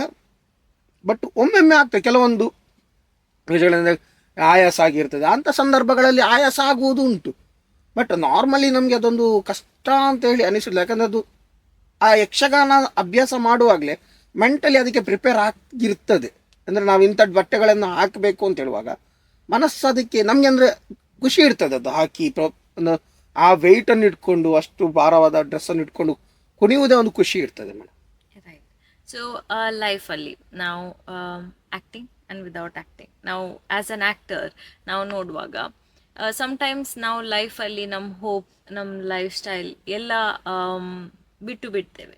ಲೈಫಲ್ಲಿ ನಮಗೆ ಇಂಟ್ರೆಸ್ಟ್ ಇರಲ್ಲ. ಸೊ ಆ ಟೈಮಲ್ಲಿ ನೀವು ನಮ್ಮ ಜನರಿಗೆ ಯಾವ ರೀತಿ ಲೈಫಲ್ಲಿ ಯಾವುದೋ ಪ್ರಾಬ್ಲಮ್ ಇದ್ದನ್ನು ಕಮ್ ಬ್ಯಾಕ್ ಮಾಡುವುದು ಸಜೆಷನ್ ಹೇಗೆ ಕೊಡ್ತೀರಾ? ಮೇಡಮ್ ನೋಡಿ, ನಾನು ಅದೇ ಒಂದು ವಿಚಾರ ಹೇಳ್ಬೇಕಂದ್ರೆ ಲೈಫ್ ಅನ್ನೋದು ಈಸ್ ಅ ಸ್ಕ್ರಿಪ್ಟೆಡ್. ಅಂದರೆ ನಾವು ಬರುವಾಗಲೇ ದೇವರು ಬರೆದು ಕಳಿಸಿರ್ತಾನೆ, ನೀನು ಹೀಗೆ ಮಾಡಬೇಕು, ಇದು ನಿನ್ನ ಪಾರ್ಟ್. ನಾವು ಏನು ತಪ್ಪು ಮಾಡ್ತೇವೆ ಅಂದರೆ ಮೇಡಮ್, ನಮಗೆ ದೇವರು ನಮಗೆ ಅಂತ ಒಂದು ಕ್ಯಾರೆಕ್ಟರ್ ಕೊಟ್ಟಿರ್ತಾರೆ.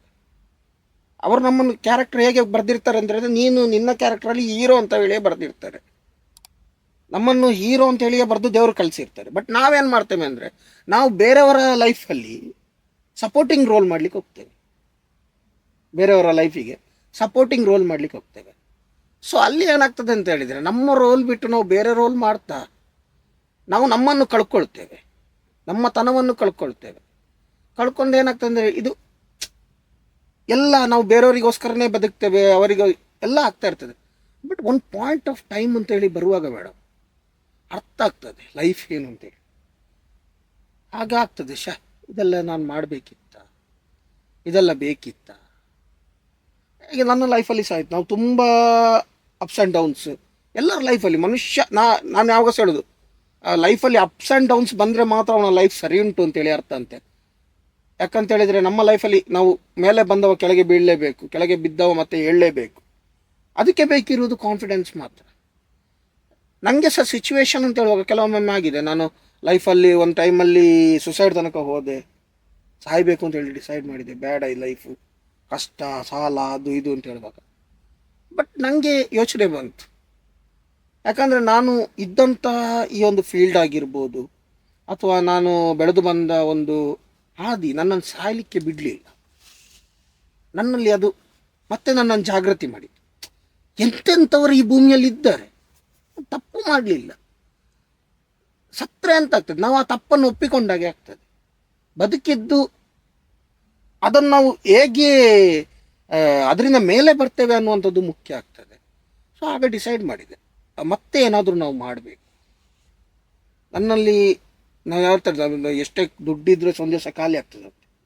ಸರಸ್ವತಿ ಅನ್ನೋದು ನನಗೆ ದೇವರು ನಮಗೆ ಕೊಟ್ಟಿದ್ದಾರೆ ಅಂತ ಹೇಳಿದರೆ ಆ ಸರಸ್ವತಿ ಖಾಲಿ ಆಗುವಂಥದ್ದಲ್ಲ, ಅದು ನಾವು ಎಷ್ಟು ಅಧ್ಯಯನ ಮಾಡಿದಷ್ಟು ಜಾಸ್ತಿ ಆಗುವಂಥದ್ದು. ಬೇರೆಲ್ಲವೂ ಜಗತ್ತಲ್ಲಿ ಖಾಲಿ ಆಗ್ತದೆ, ಸರಸ್ವತಿ ಮಾತ್ರ ಇನ್ಕ್ರೀಸ್ ಆಗ್ತಾ ಹೋಗ್ತದೆ. ಸೊ ನಾನು ಅವತ್ತು ಡಿಸೈಡ್ ಮಾಡಿದೆ, ನನ್ನಲ್ಲಿ ಸರಸ್ವತಿ ಇದ್ದಾಳೆ, ಸೊ ನಾನು ಯಾಕೆ ಯೋಚನೆ ಮಾಡಬೇಕು. ದುಡ್ಡು ಇವತ್ತಲ್ಲ ನಾಳೆ ಆಗ್ತದೆ ಮನುಷ್ಯನ ಕೈಯಲ್ಲಿ, ಆವಾಸ ಆಗ್ತದೆ. ಯಾರಿಗೆ ಸಹ ಒಂದಲ್ಲೊಂದು ದಿವಸ ಟೈಮ್ ಬರುವಾಗ ಅವನ ಕೈಯಲ್ಲಿ ದುಡ್ಡು ಬರ್ತದೆ ಹೋಗ್ತದೆ. ನಾನು ಅವತ್ತು ಡಿಸೈಡ್ ಮಾಡಿದೆ ಲೈಫನ್ನು ಒಂದು ಟ್ರಾವೆಲ್ ಮಾಡಬೇಕು, ಆಟಕಟ್ಟು. ನಾವು ಯಾವಾಗ ನಾವು ನಮ್ಮ ಮೈಂಡನ್ನು ನಾವು ಪಾಸಿಟಿವಿಗೆ ತರ್ತೇವೆ ಮೇಡಮ್, ನಮ್ಮ ಸುತ್ತಮುತ್ತಲು ಆಟೋಮೆಟಿಕ್ ಆಗಿ ಪಾಸಿಟಿವ್ ಆಗ್ತದೆ. ಯಾಕಂದರೆ ಒಂದು ಮಾತಿದೆ, empty mind is a works of devils ಅಂತ. ಖಾಲಿ ಮನಸ್ಸು ದೆವ್ವಗಳ ಕಾರ್ಯಾಗಾರ. ನಾವು ಮನಸ್ಸನ್ನು ಯಾವಾಗ ಎಂಟಿ ಮಾಡ್ತೇವ ಅಲ್ಲಿ ಕೆಟ್ಟ ಯೋಚನೆಗಳಿಗೆ ಮಾತ್ರ ಬರ್ತಲಿಕ್ಕೆ ಸ್ಟಾರ್ಟ್ ಆಗ್ತದೆ ಮೇಡಮ್. ನಾವೆಲ್ಲರೂ ಮಾಡೋದು ಅದೇ ತಪ್ಪು. ಅಂದರೆ ನಾವೇನು ಮಾಡ್ತೇವೆ ಅಂದರೆ ನಮ್ಮಲ್ಲಿ ನಮಗೇನಾದರೂ ಪ್ರಾಬ್ಲಮ್ ಆದಾಗ, ನಾನು ಕೂಡ ತಪ್ಪು ಮಾಡಿದೆ, ನಾವು ನೆಗೆಟಿವ್ ಬಗ್ಗೆ ಮಾತ್ರ ಥಿಂಕ್ ಮಾಡಲಿಕ್ಕೆ ಸ್ಟಾರ್ಟ್ ಮಾಡ್ತೇವೆ. ನಮ್ಮ ಸುತ್ತಲೂ ನಾವೇನು ಮೈಂಡನ್ನು ಅದರ ಸುತ್ತಿರುವ ಎಷ್ಟೋ ಪಾಸಿಟಿವಿಟಿಗಳನ್ನು ದೂರ ಮಾಡಿ ನಾವು ಕೆಟ್ಟ ಬೇಡದ್ದು ಮಾತ್ರ ಥಿಂಕ್ ಮಾಡ್ತೇವೆ. ಸೊ ನಮಗೆ ಅದು ಮತ್ತೆ ಮತ್ತೆ ಕತ್ತಲೆ ಜಾಸ್ತಿ ಆಗ್ತದೆ. ಕತ್ತಲನ್ನು ಹೋಗಿಸ್ಲಿಕ್ಕೆ ಬೆಳಕನ್ನು ಹೇಗೆ ತರಬೇಕು ಅನ್ನುವ ಬಗ್ಗೆ ನಾವು ಯಾರು ಕೂಡ ಯೋಚನೆ ಮಾಡೋದಿಲ್ಲ. ಯಾವಾಗೊಮ್ಮೆ ನಮ್ಮಲ್ಲಿ ಬೆಳಕು ಉಂಟು ಅಂತೇಳಿ ಫೀಲ್ ಆಗ್ತದ, ಆ ಬೆಳಕನ್ನು ಹೇಗೆ ಮತ್ತೆ ಉರಿಸಬೇಕು ನಮಗೆ ಯೋಚನೆ ಬರ್ತದೆ. ಆಗ ಒಮ್ಮೆ ಆ ಪೊಸಿಷನ್ಗೆ ಕಮ್ಬ್ಯಾಕ್ ಆದರೆ ನಮಗೆ ಸೆಲ್ಫ್ ಕಾನ್ಫಿಡೆನ್ಸ್ ಬರ್ತದೆ. ಸೊ ನಿಮ್ಮ ಪ್ರಕಾರ ಸ್ಪಿರಿಚುವಾಲಿಟಿ ಆ್ಯಂಡ್ ಪ್ರಾಕ್ಟಿಕ್ಯಾಲಿಟಿ ಈ ನಮ್ಮ ಫಾಸ್ಟ್ ಫೇಸ್ ಲೈಫಲ್ಲಿ ಈ ಇಬ್ಬರನ್ನು ಒಟ್ಟಿಗೆ ನಾವು ನೋಡ್ಬೋದಾ? ಖಂಡಿತ ಮೇಡಮ್. ಯಾಕಂದರೆ ನೋಡಿ, ಈಗ ನಮ್ಮ ಲೈಫ್ ಹೇಗಾಗಿದೆ ಅಂತೇಳಿ ಫಾಸ್ಟ್ ಫುಡ್, ಬಟ್ ಯಾರಿಗೂ ಅರ್ಥ ಆಗೋದಿಲ್ಲ ನಮ್ಮೆಲ್ಲವನ್ನು ಮೀರಿದ್ದು ಇನ್ನೊಂದಿದೆ. ನಮ್ಮೆಲ್ಲರನ್ನು ಮೀರಿದ್ದು ಇನ್ನೊಂದಿದೆ. ನಾವು ತಿಳ್ಕೊಳ್ತಿದ್ದೇವೆ. ಈಗ ಎಕ್ಸಾಂಪಲ್, ಒಂದು ಸಣ್ಣ ಎಕ್ಸಾಂಪಲ್ ಹೇಳ್ತೇವೆ. ನಾವೀಗ ತಿಳ್ಕೊಂಡ್ರೆ ನಾವು ಇಂಜಿನಿಯರಿಂಗ್ ಆಗಿರ್ಬೋದು, ಯಾವುದೇ ಒಂದು ಕ್ಷೇತ್ರದಲ್ಲಿ, ವೈಜ್ಞಾನಿಕ ಕ್ಷೇತ್ರದಲ್ಲಿ ಭಾಳ ಮುಂದೆ ಇದ್ದೇವೆ, ಟೂ ಫಾರ್ವರ್ಡ್ ಅಂತೇಳಿ ನಾವು ತಿಳ್ಕೊಳ್ತೇವೆ. ಬಟ್ ನಮ್ಮ ಅಹಂಕಾರಕ್ಕೊಂದು ಪೆಟ್ಟು ಬೀಳುದು ಅಂತ ಹೇಳಿದರೆ, ನಾವು ಒಂದು ಎಕ್ಸಾಂಪಲ್ ಸಿಂಪಲ್ ಆಗಿ ಹೇಳಿದ್ರೆ, ಒಂದು ಬೇಲೂರು, ಹಳೆಬೀಡು ಇಂಥ ದೇವಸ್ಥಾನಗಳನ್ನು ನೀವು ನೋಡಿರ್ಬೋದು. ಒಳ್ಳೊಳ್ಳೆ ದೇವಸ್ಥಾನಗಳು, ಚಂದ ಮಾಡಿ ಮೂರ್ತಿಗಳನ್ನೆಲ್ಲ ಕೆತ್ತಿದ್ದಾರೆ ಮೇಡಮ್. ಈಗಿನ ಹೈ ಆ್ಯಂಡ್ ಮಿಷನರಿಗಳಲ್ಲಿ ಕೂಡ ಆ ಡಿಸೈನ್ಸನ್ನು ಕೆತ್ತಲಿಕ್ಕೆ ಆಗೋದಿಲ್ಲ. ಬಟ್ ಅವರು ಹಾಗೆ ಯಾವುದೇ ಟೆಕ್ನಾಲಜಿ ಇಲ್ಲದ ಟೈಮಲ್ಲಿ ಕೆತ್ತಿದ್ದಾರೆ. ನಾನು ಹೇಳೋದೇನು ಅಂತ ಹೇಳಿದ್ರೆ, ಆಗ ಟೆಕ್ನಾಲಜಿ ಇಲ್ಲದ ಟೈಮ್ ಅಲ್ಲ ಅದು. ಅವರು ನಮಗಿಂತ ತುಂಬ ಅಡ್ವಾನ್ಸ್ ಇದ್ದರು. ಅವರು ತುಂಬ ನಮಗಿಂತ ಅಡ್ವಾನ್ಸ್ ಇದ್ದರು. ನಾವೀಗ ಹಿಂದೆ ಬರ್ತಾ ಇದ್ದೇವೆ. ಆ ಅಡ್ವಾನ್ಸಿಂದ ನಾವು ಹಿಂದೆ ಬರ್ತಾ ಇದ್ದೇವೆ.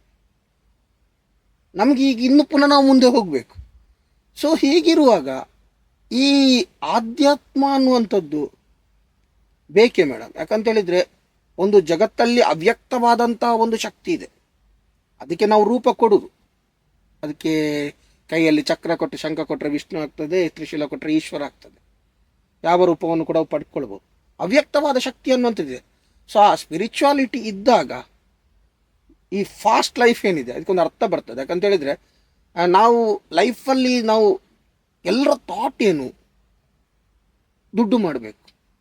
ಅದು ಫೈನಲ್ ನಾವು ಡಿಸೈಡ್ ಮಾಡೋದಷ್ಟೇ. ನಾವು ದುಡ್ಡು ಮಾಡಬೇಕು, ನೆಮ್ಮದಿ ಆಗಿರಬೇಕು. ಬಟ್ ನಾನೊಂದು ಕೇಳೋದು ಮೇಡಮ್, ದುಡ್ಡು ಮಾಡಿದರೆ ನೆಮ್ಮದಿ ಬರ್ತದೆ? Simple logic. ಒಂದು ಮಗು ಹುಟ್ಟುವಾಗ ಅಳ್ತದೆ. ಮಗು ತಾಯಿಯ ಹೊಟ್ಟೆಯಿಂದ ಹೊರಗೆ ಬಂದ ತಕ್ಷಣ ಅಳ್ಲಿಕ್ಕೆ ಸ್ಟಾರ್ಟ್ ಮಾಡ್ತಾ ಕೂಗ್ತದೆ ಜೋರು. ಯಾಕೆ ಕೂಗ್ತದೆ? ಯಾಕೆ ಕೂಗ್ತದೆ ಅಂತ ಹೇಳಿದ್ರೆ, ನೋಡಿ, ತಾಯಿಯ ಗರ್ಭದಲ್ಲಿರುವಾಗ ಆ ಮಗುವಿಗೆ ಯಾವುದು ಸೌಂಡ್ ಕೇಳುವುದಿಲ್ಲ. ತಾಯಿಯ ಗರ್ಭ ಮತ್ತು ಹೊರಗಿನ ಕೆಲವೊಂದು ಶಬ್ದಗಳು ದೊಡ್ಡ ದೊಡ್ಡದಾಗುವ ಕೇಳ್ತಾ ಬರ್ತದೆ. ಬಟ್ ನೆಮ್ಮದಿ ಅನ್ನುವಂಥದ್ದು ಆ ಮಗುವಿಗೆ ಇರ್ತದೆ ಹೊಟ್ಟೆಯೊಳಗೆ. ತಾಯಿಯ ಗರ್ಭದಲ್ಲಿ ನೆಮ್ಮದಿಯಾಗಿ ಆ ಮಗು ಮಲಗಿರ್ತದೆ. ಯಾವಾಗ ಭೂಮಿಗೆ ಬಂತ ಅದಕ್ಕೆ ಸಹ ಗೊತ್ತಾಯಿತು ನಾನು ನೆಮ್ಮದಿ ಕಳ್ಕೊಂಡೆ ಅಂತೇಳಿ. ಅಳ್ಲಿಕ್ಕೆ ಕೂಗ್ಲಿಕ್ಕೆ ಸ್ಟಾರ್ಟ್ ಮಾಡ್ತದೆ. ಮತ್ತೆ ತಾಯಿಯ ಹತ್ರ ಮಗುವನ್ನು ಮಲಗಿಸಿದಾಗ ಒಮ್ಮೆ ಮಗು ಅಳುವುದು ನಿಲ್ಲಿಸ್ತದೆ. ಅದು ಯೋಚನೆ ಮಾಡ್ತದೆ, ಆ ನೆಮ್ಮದಿ ಇಲ್ಲಿ ಎಲ್ಲೋ ಹತ್ರದಲ್ಲಿ ಉಂಟು. ಸೊ ಇಡೀ ಜೀವನ ನಾವು ಆ ನೆಮ್ಮದಿಯನ್ನು ಹುಡುಕ್ತೇವೆ. ಇಡೀ ಜೀವನ ನಾವು ಆ ನೆಮ್ಮದಿಯನ್ನು ಹುಡುಕೋದ್ರಲ್ಲಿಯೇ ಕಳಿತೇವೆ. ಕಡೆಗೆ ಆ ನೆಮ್ಮದಿ ಸಿಗುವುದು ನಮಗೆ ಒಂದು ಅಗ್ನಿಗರ್ಭದೊಳಗೆ ಅಥವಾ ಭೂಗರ್ಭದೊಳಗೆ ಮಾತ್ರ. ಅಳುತ್ತ ಜನನ, ಮೌನದೊಳು ಮರಣ, ನೆಮ್ಮದಿಯ ಹುಡುಕಾಟವೇ ಜೀವನ ಅಷ್ಟೇ. ಸೊ ನೀವು ಲೈಫಲ್ಲಿ ಪಾಸಿಟಿವ್ ಆ್ಯಂಡ್ ಗ್ರೌಂಡೆಡ್ ಯಾವ ರೀತಿ ಇರ್ತೀರಾ? ಏನೋ ಟಿಪ್ಸ್ ನಮ್ಮ ಜನರಿಗೆ? ಪಾಸಿಟಿವ್ ಅಂತ ಹೇಳಿದರೆ ಮೇಡಮ್, ನಾನು ಅದೇ ನೋಡಿದ್ನ. ಯಾಕೆ ನಾನು ತುಂಬ ಮುಂಚೆ ಸಹ ತುಂಬ ಪಾಸಿಟಿವ್ ಆಗಿದ್ದವ. ಬಟ್ ಒಂದು ಟೈಮ್ ಅನ್ನೋದು ಇದೆಯಲ್ಲ ಮೇಡಮ್, ಮನುಷ್ಯನನ್ನು ಆಟಾಡಿಸ್ತದೆ. ಈಗ ನಾನು ಸಹ ತುಂಬ ಪಾಸಿಟಿವ್ ಆಗಿದ್ದೆ. ಒಂದು ಟೈಮ್ ಬಂತು, ಆ ಟೈಮಲ್ಲಿ ಕೆಲಸ ಕಳ್ಕೊಂಡೆ, ಅದು ಇದು ಅಲ್ಲ. ಎಲ್ಲಿ ತನಕ ಹೋದೆ ಅಂತ ಹೇಳಿದರೆ, ನಾನಾಗ ಬೇರೆ ಯೋಚನೆ ಮಾಡೋದನ್ನೇ ಬಿಟ್ಟೆ. ನಾನು ಖಾಲಿ ಯೋಚನೆ ಮಾಡಿದ್ದೆ ಈ ಪ್ರಾಬ್ಲಮ್ಗಳ ಬಗ್ಗೆ ಮಾತ್ರ ಯೋಚನೆ ಮಾಡಿದ್ದೇನೆ.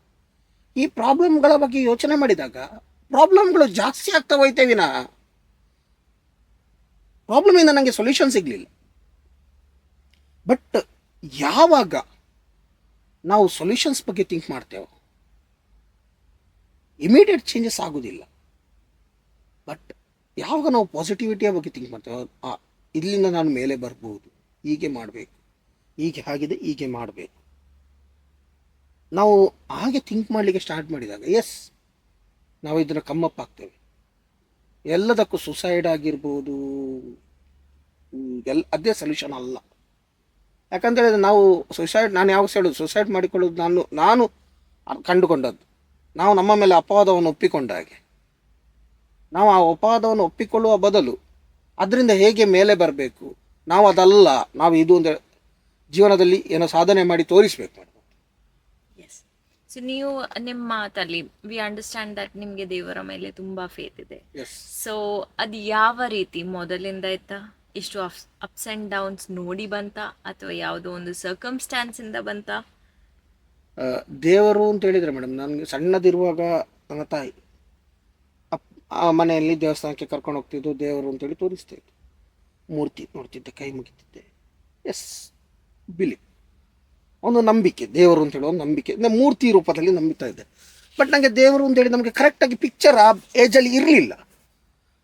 ಬಟ್ ನಾನು ಬೆಳೀತಾ ಬೆಳೀತಾ ಬೆಳೀತಾ ಬಂದಾಗೆ, ಯಾವಾಗ ನನ್ನ ತಾಯಿಗೆ ಹಾರ್ಟ್ ಅಟ್ಯಾಕ್ ಆಗಿ ಶಿ ಈಸ್ ಇನ್ ಹಾಸ್ಪಿಟಲ್, ಅವರು ಹಾಸ್ಪಿಟಲಲ್ಲಿದ್ದರು, ಆ ಸಂದರ್ಭದಲ್ಲಿ ನನ್ನ ತಲೆಗೊಂದು ಥಾಟ್. ಯಾಕಂದರೆ ನಾನು ಡೈಲಿ ದೇವಸ್ಥಾನಕ್ಕೆ ಹೋಗಿ ಕೈ ಮುಗಿದು ಅಮ್ಮನ್ನು ಉಳಿಸಿಕೊಡಿ.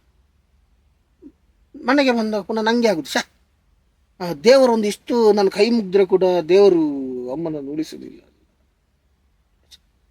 ಒಂದು ಥಾಟ್ ಬಂತು, ಎಲ್ಲ ದೇವರು ಸರಿ ಮಾಡ್ತಿದ್ರೆ ಆಸ್ಪತ್ರೆ, ಪೊಲೀಸ್ ಸ್ಟೇಷನ್, ಮತ್ತೊಂದು ಮಗದೊಂದು ಜಗತ್ತಿಗೆ ಬೇಕಿತ್ತ? ಇಲ್ಲ. ನಂಬಿಕೆ ಮುಖ್ಯ. ದೇವರು ಅನ್ನೋದು ಒಂದು ನಂಬಿಕೆ. ನಾವು ಅದನ್ನು ಎಷ್ಟು ಸ್ಟ್ರಾಂಗ್ ಆಗಿ ನಂಬ್ತೇವೆ ಅದರ ಮೇಲೆ ಡಿಪೆಂಡ್ ಆಗಿರ್ತದೆ. ಎಕ್ಸಾಂಪಲ್ ಒಂದು ಹೇಳ್ತೇವೆ ಮೇಡಮ್. ದೇವರಂದರೆ ನನ್ನ ಪ್ರಕಾರ ದೇವರು ನಮ್ಮೊಳಗೆ ಇರ್ತಾನೆ ಅಂತೇಳಿ ನಾನು ಫೀಲ್ ಮಾಡುವ. ದೇವರು ಎಲ್ಲಿ ಸಿಲ್ಲ, ದೇವರು ನಮ್ಮೊಳಗೆ ಇದ್ದಾನೆ. ಹೇಗೆ ಅಂತ ಹೇಳಿದರೆ, ಈಗ ಎಕ್ಸಾಂಪಲ್ ಒಂದು ರಾತ್ರಿ ಒಂದು ಕಾರ್ಯಕ್ರಮ ಮುಗಿಸಿ ನಾನು ಬರ್ತಾ ಇರ್ತೇನೆ, ಅಥವಾ ನೀವು ಬರ್ತಾ ಇರ್ತೀರಿ, ತುಂಬ ರಾತ್ರಿ ಎಲ್ಲ ಕತ್ತಲು, ರೋಡೆಲ್ಲ ಲೈಟ್ ಇರೋದಿಲ್ಲ. ಹಾಗೆ ಒಂದು ರೋಡಲ್ಲಿ ಸ್ಮಶಾನ ಬರ್ತದೆ. ಆ ಸ್ಮಶಾನವನ್ನು ದಾಟಿ ನೀವು ಹೋಗ್ಬೇಕು. ಸ್ಮಶಾನ ದಾಟಿ ಹೋಗಬೇಕು ಅಂತೇಳಿದರೆ, ಸ್ಮಶಾನ ಅಂತ ಹೇಳಿದ ತಕ್ಷಣ ನಮ್ಮ ಮೈಂಡಲ್ಲಿ ಆಲ್ರೆಡಿ ನೆಗೆಟಿವಿಟಿಯ ಗುಮ್ಮ ಬಂದು ಕೂತಾಯಿತು. ಒಂದು ಬೇತಾಳ ಬಂದು ಹೆಗಲ ಮೇಲೆ ಕೂತಿದ್ದು ನೆಗೆಟಿವಿಟಿ. ಎಲ್ಲಿ ತನಕ ನಾವು ಭಯ ಪಡ್ತೇವೆ ಅಂತ ಹೇಳಿದರೆ, ಮಶಾನದಲ್ಲಿ ಹೋಗುವ ಪಾಸಾಗುವ, ಮಶಾನ ದಾಟಿ ಹೋಗಬೇಕು ನಾವು. ಆಗ ನಾವು ಎಲ್ಲಿ ತನಕ ನಮ್ಮ ನೆರಳನ್ನು ನಾವು ನೋಡಿದರೂ ಭಯ ಪಡ್ತೇವೆ. ಏನೋ ಒಂದು ಪಾಸ್ ಆಗುವಾಗ ನಮ್ಮ ನೆರಳಿಗೆ ಎದುರು ಯಾರೋ ಒಂದು ಎದುರಲ್ಲಿ ಪಾಸಾದ್ರು ಭಯ ಆಗ್ತದೆ. ಸೊ ಹೀಗಿರುವಾಗ ನಾವೇನು ಮಾಡ್ತೇವೆ, ನಮಗೆ ಅಟ್ ಎನಿ ಕಾಸ್ಟ್ ಸ್ಮಶಾನ ದಾಟಿ ಹೋಗಬೇಕು. ಆ ಭಯವನ್ನು ಹೋಗಲಾಡಿಸ್ಲಿಕ್ಕೆ ನಾವು ಇಮಿಡಿಯೇಟ್ ಆಗಿ ನಮ್ಮ ಮನಸ್ಸಲ್ಲಿ ರಾಮ ರಾಮ ರಾಮ ರಾಮ, ಕೃಷ್ಣ ಕೃಷ್ಣ ಕೃಷ್ಣ, ಶಿವ ಶಿವ ಶಿವ ಶಿವ ಅಂತ ಹೇಳ್ತೇವೆ. ಆ ಹೆಸರು ಹೇಳಿಕೊಂಡೇ ನಾವು ಆ ಸ್ಮಶಾನವನ್ನು ದಾಟ್ತೇವೆ. ನಾನು ಕೇಳುದ, ಮಶಾನ ದಾಟಿ ಆಯ್ತು, ಏನು ಪ್ರಾಬ್ಲಮ್ ಆಗಿರುವುದಿಲ್ಲ. ಸೊ ಅಲ್ಲಿ ಏನಾಯ್ತು, ರಾಮ ಬಂದು ನಮ್ಮನ್ನು ಮಶಾನದಿಂದ ಎಳ್ಕೊಂಡು ಮತ್ತೆಗೆ ನಾವು ಸ್ಮಶಾನವನ್ನು ಅಷ್ಟು ಕಾನ್ಫಿಡೆಂಟ್ ಆಗಿ ಕ್ರಾಸ್ ಮಾಡಿ. ಯಾವಾಗ ನಮ್ಮ ಸುತ್ತ ನಾವು ನೆಗೆಟಿವಿಟಿ ಬಂತ, ರಾಮ ಅನ್ನುವ ಪಾಸಿಟಿವ್ ಅನ್ನು ನಾವು ಆ ಪಾಸಿಟಿವ್ ಶೀಲ್ಡನ್ನು ನಾವು ಕವರ್ ಮಾಡ್ತೇವೆ. ನಾವು ಆ ಶೀಲ್ಡಲ್ಲಿ ನಾವು ಏನು ಕವರ್ ಆಗ್ತೇವ, ನಮಗೊಂದು ಧೈರ್ಯ ಬಂತು. ರಾಮ ಅನ್ನುವಂಥ ಎಕ್ಸ್ ವ್ಯಕ್ತಿ ನಮ್ಮನ್ನು ಕಾಪಾಡ್ತಾನೆ, ನಮ್ಮನ್ನು ಪ್ರೊಟೆಕ್ಟ್ ಮಾಡ್ತಾನೆ. ನನಗೇನೋ ನೆಗೆಟಿವ್ ಬಂದರೂ ರಾಮ ಇದ್ದಾನೆ ನನ್ನ ಜೊತೆ, ಕೃಷ್ಣ ಇದ್ದಾನೆ ನನ್ನ ಜೊತೆ, ಶಿವ ಇದ್ದಾನೆ ನನ್ನ ಜೊತೆ, ಕ್ರೋಸ್ ಮಾಡಿದ್ದೆ. ಈಗ ರಾಮ ಅಷ್ಟರೊಳಗೆ ಎಲ್ಲಿದ್ದ? ನಮ್ಮೊಳಗಿದ್ದ. ಒಳಗಿದ್ದ ರಾಮನನ್ನು ನಾವು ಜಾಗೃತ ಮಾಡಿದ್ವಿ. ಅರ್ಥ ಎಂತ ಅಂದರೆ, ದೇವರು ನಮ್ಮೆಲ್ಲರ ಒಳಗಿದ್ದಾನೆ, ನಾವೆಲ್ಲ ಕಡೆ ಹುಡುಕ್ತಾ ಇದ್ದೇವೆ. ದೇವರನ್ನು ನಮ್ಮೊಳಗೆ ಇಟ್ಕೊಂಡು ನಾವು ಇಡೀ ಊರು ದೇವರನ್ನು ಹುಡುಕೋದು. ಸೊ ಅದಕ್ಕೆ ಅಂತಂದರೆ, ದೇವರು ಹೌದು, ದೇವಸ್ಥಾನಕ್ಕೆ ನಾವು ಹೋಗಲೇಬೇಕು. ನಾನು ಹೋಗ್ತೇನೆ, ನಾನು ಈಗಲೂ ಕೂಡ ಶಬರಿಮಲೆಗೆ ಹೋಗ್ಲಿಕ್ಕೆ ಹೊರಟವರು. ದೇವಸ್ಥಾನಕ್ಕೆ ನಾವು ಹೋಗಲೇಬೇಕು. ಯಾಕಂತೇಳಿ ಆ ಧಾರ್ಮಿಕ ಕೇಂದ್ರ ಅನ್ನುವಂಥದ್ದು ಬಹಳ ಮುಖ್ಯ ಆಗ್ತದೆ. ನಮ್ಮ ಆಧ್ಯಾತ್ಮ ಚಿಂತನೆಯನ್ನು ಬೆಳಗಿಸಲಿಕ್ಕೆ ಒಂದು ಧಾರ್ಮಿಕ ಕೇಂದ್ರದಲ್ಲಿ ನಾವು ಮೂರ್ತಿಯನ್ನು ಪ್ರತಿಷ್ಠಾಪನೆ ಮಾಡಿ ಅಲ್ಲಿ ದೇವರನ್ನು ನಂಬ್ತೇವೆ.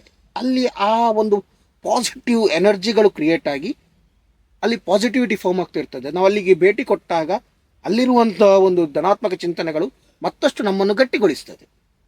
ಅದ್ರ ಜೊತೆಯಲ್ಲಿ ನಮ್ಮಲ್ಲಿಯೇ ಆ ದೇವರನ್ನು ಇದ್ದಾನೆ ಅನ್ನೋದನ್ನು ಕೂಡ ನಾವು ತಿಳ್ಕೊಳ್ಬೇಕು. ನಮ್ಮಲ್ಲಿಯೇ ಆ ದೇವರನ್ನು ಕೂಡ ಇದ್ದಾನೆ. ಸೊ ಯಾವಾಗ ನಾವು ಈ ಥಾಟಿಗೆ ಬರ್ತೇವೆ, ನಮಗೆ ಎಲ್ಲವೂ ಸರಿಯಾಗ್ತಾ ಹೋಗ್ತದೆ. ಎಸ್, ದೇವರು ನಮ್ಮೊಳಗೆ ಇದ್ದಾನೆ. ನಮ್ಮಲ್ಲಿ ಒಂದು ಧೈರ್ಯ ಬರ್ತದೆ. ಇದಾದಲ್ಲಿ ದೇವರು ಏನಾದರೂ ದೇವರು ನೋಡಿಕೊಳ್ತಾರೆ. ಹಾಂ, ಧೈರ್ಯ ಮಾಡಿ ಹೋಗುವಾಗ ದೇವರಿದ್ದಾನೆ ಅನ್ನುವಂಥದ್ದು ನಮ್ಗೆ 100% ಬರ್ತದೆ.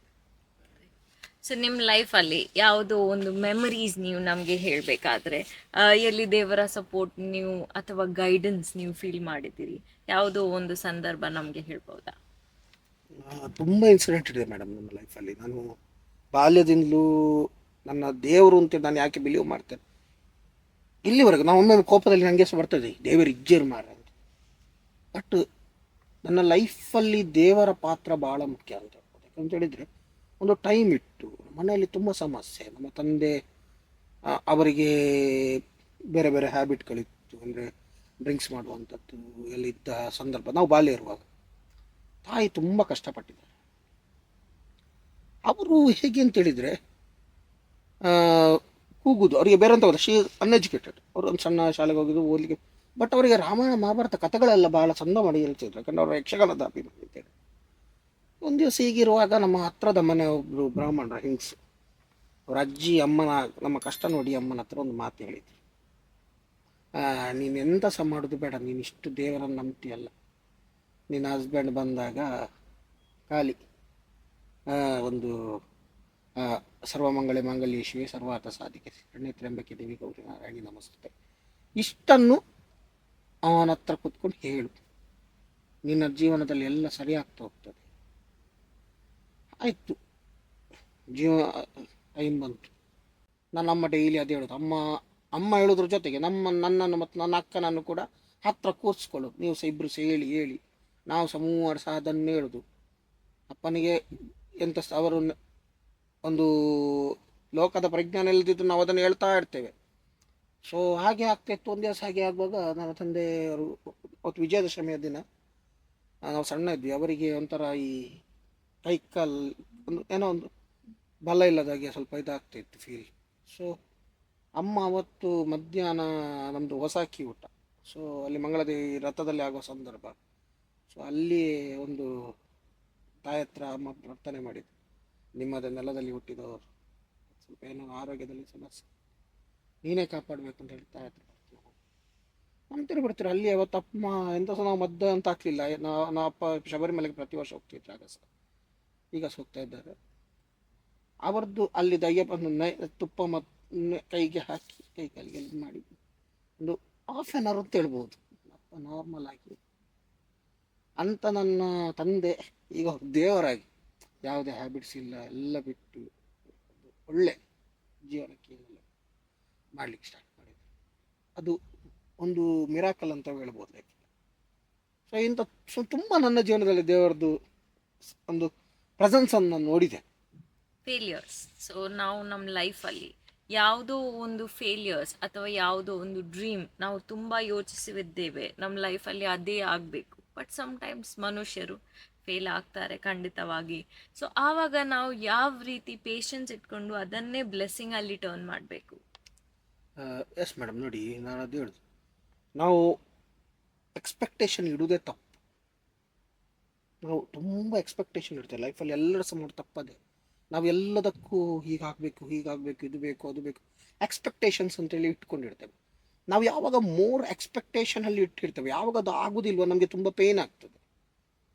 ಅದು ಆಗಲಿಲ್ಲ ಮಾರ್ರೆ, ನನ್ನಿಂದ ಅದು ಆಗಲಿಲ್ಲ, ಆಗ ಪೇಯ್ನ್ ಆಗ್ತದೆ. ಸೊ ಅದಕ್ಕಿಂತ ನಾವು ಒಂದು ಎಕ್ಸ್ಪೆಕ್ಟೇಷನ್ಗಳನ್ನು ಇಟ್ಕೊಳ್ಬಾರ್ದು.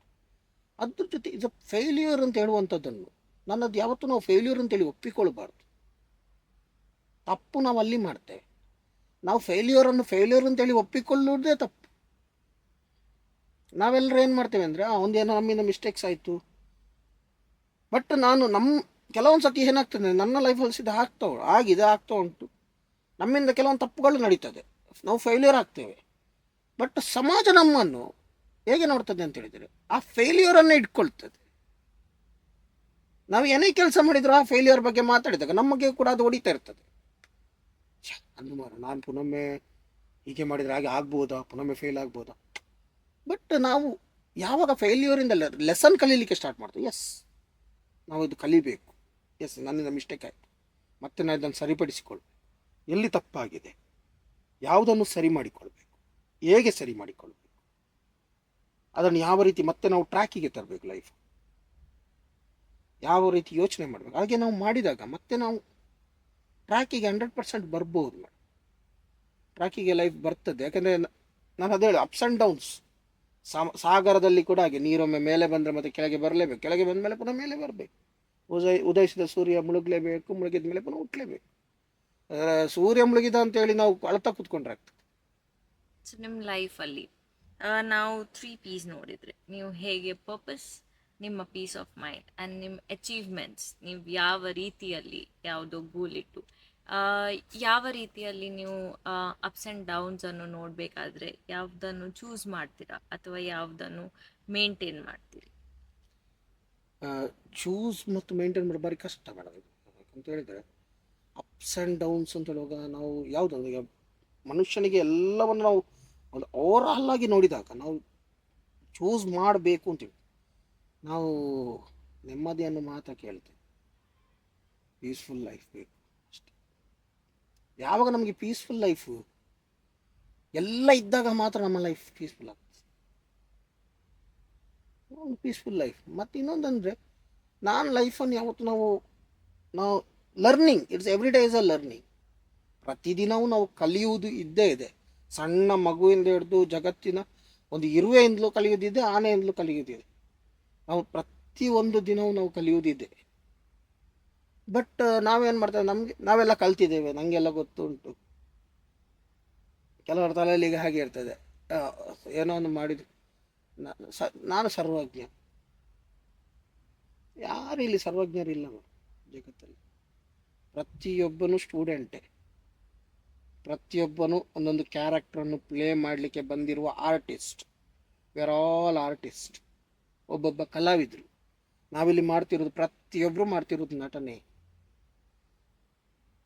ನಾವು ಅದರ ನಡುವೆ ಸ್ವಲ್ಪ ಮುಖಕ್ಕೆ ಬಣ್ಣ ಹಾಕಿ ಸ್ಟೇಜಲ್ಲಿ ಕೂಡ ಮಾಡ್ತೇವೆ. ಪ್ರತಿಯೊಬ್ಬರು ಆರ್ಟಿಸ್ಟ್ಗಳೇ. ಡೈರೆಕ್ಟ್ರು ಅವನು ಮಾತ್ರ, ಅವನಿಗೆ ಗೊತ್ತುಂಟು ಏನು ಡೈರೆಕ್ಷನ್ ಮಾಡಬೇಕು, ಹೇಗೆ ಡೈರೆಕ್ಷನ್ ಮಾಡಬೇಕು, ಯಾರ್ಯಾರಿಗೆ ಯಾವ ಪಾತ್ರ ಕೊಡಬೇಕು. ಆಲ್ರೆಡಿ ಎಲ್ಲರಿಗೂ ಸ್ಕ್ರಿಪ್ಟ್ ಕೊಟ್ಟೇ ಕಲಿಸ್ತಾನೆ. ನಾನು ಆಗಲೇ ಹೇಳಿದ ಹಾಗೆ ಪ್ರತಿಯೊಬ್ಬರ ಪಾತ್ರದ ಒಂದು ನಿರ್ವಹಣೆಯನ್ನು ದೇವರು ಮಾಡಿ ಕಳಿಸಿದ್ದಾನೆ.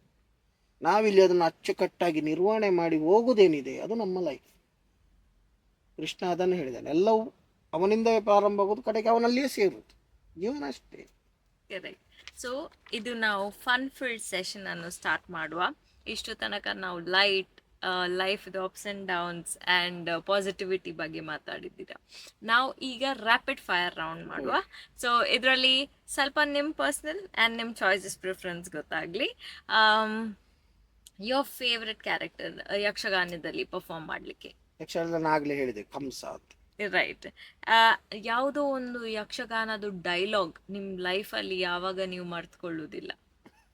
ತುಂಬ ಇದೆ. ಅದರಲ್ಲಿ ಸಡನ್ನಾಗಿ ಹೇಳಬೇಕು ಅಂತ ಹೇಳಿದರೆ ನನಗೆ ತುಂಬ ಇಷ್ಟ ಆಗೋದು ಮಹಿಷಾಸುರನ ಪಾತ್ರದ ಒಂದು ಡೈಲಾಗ್ಗಳು ತುಂಬ ಇಷ್ಟ.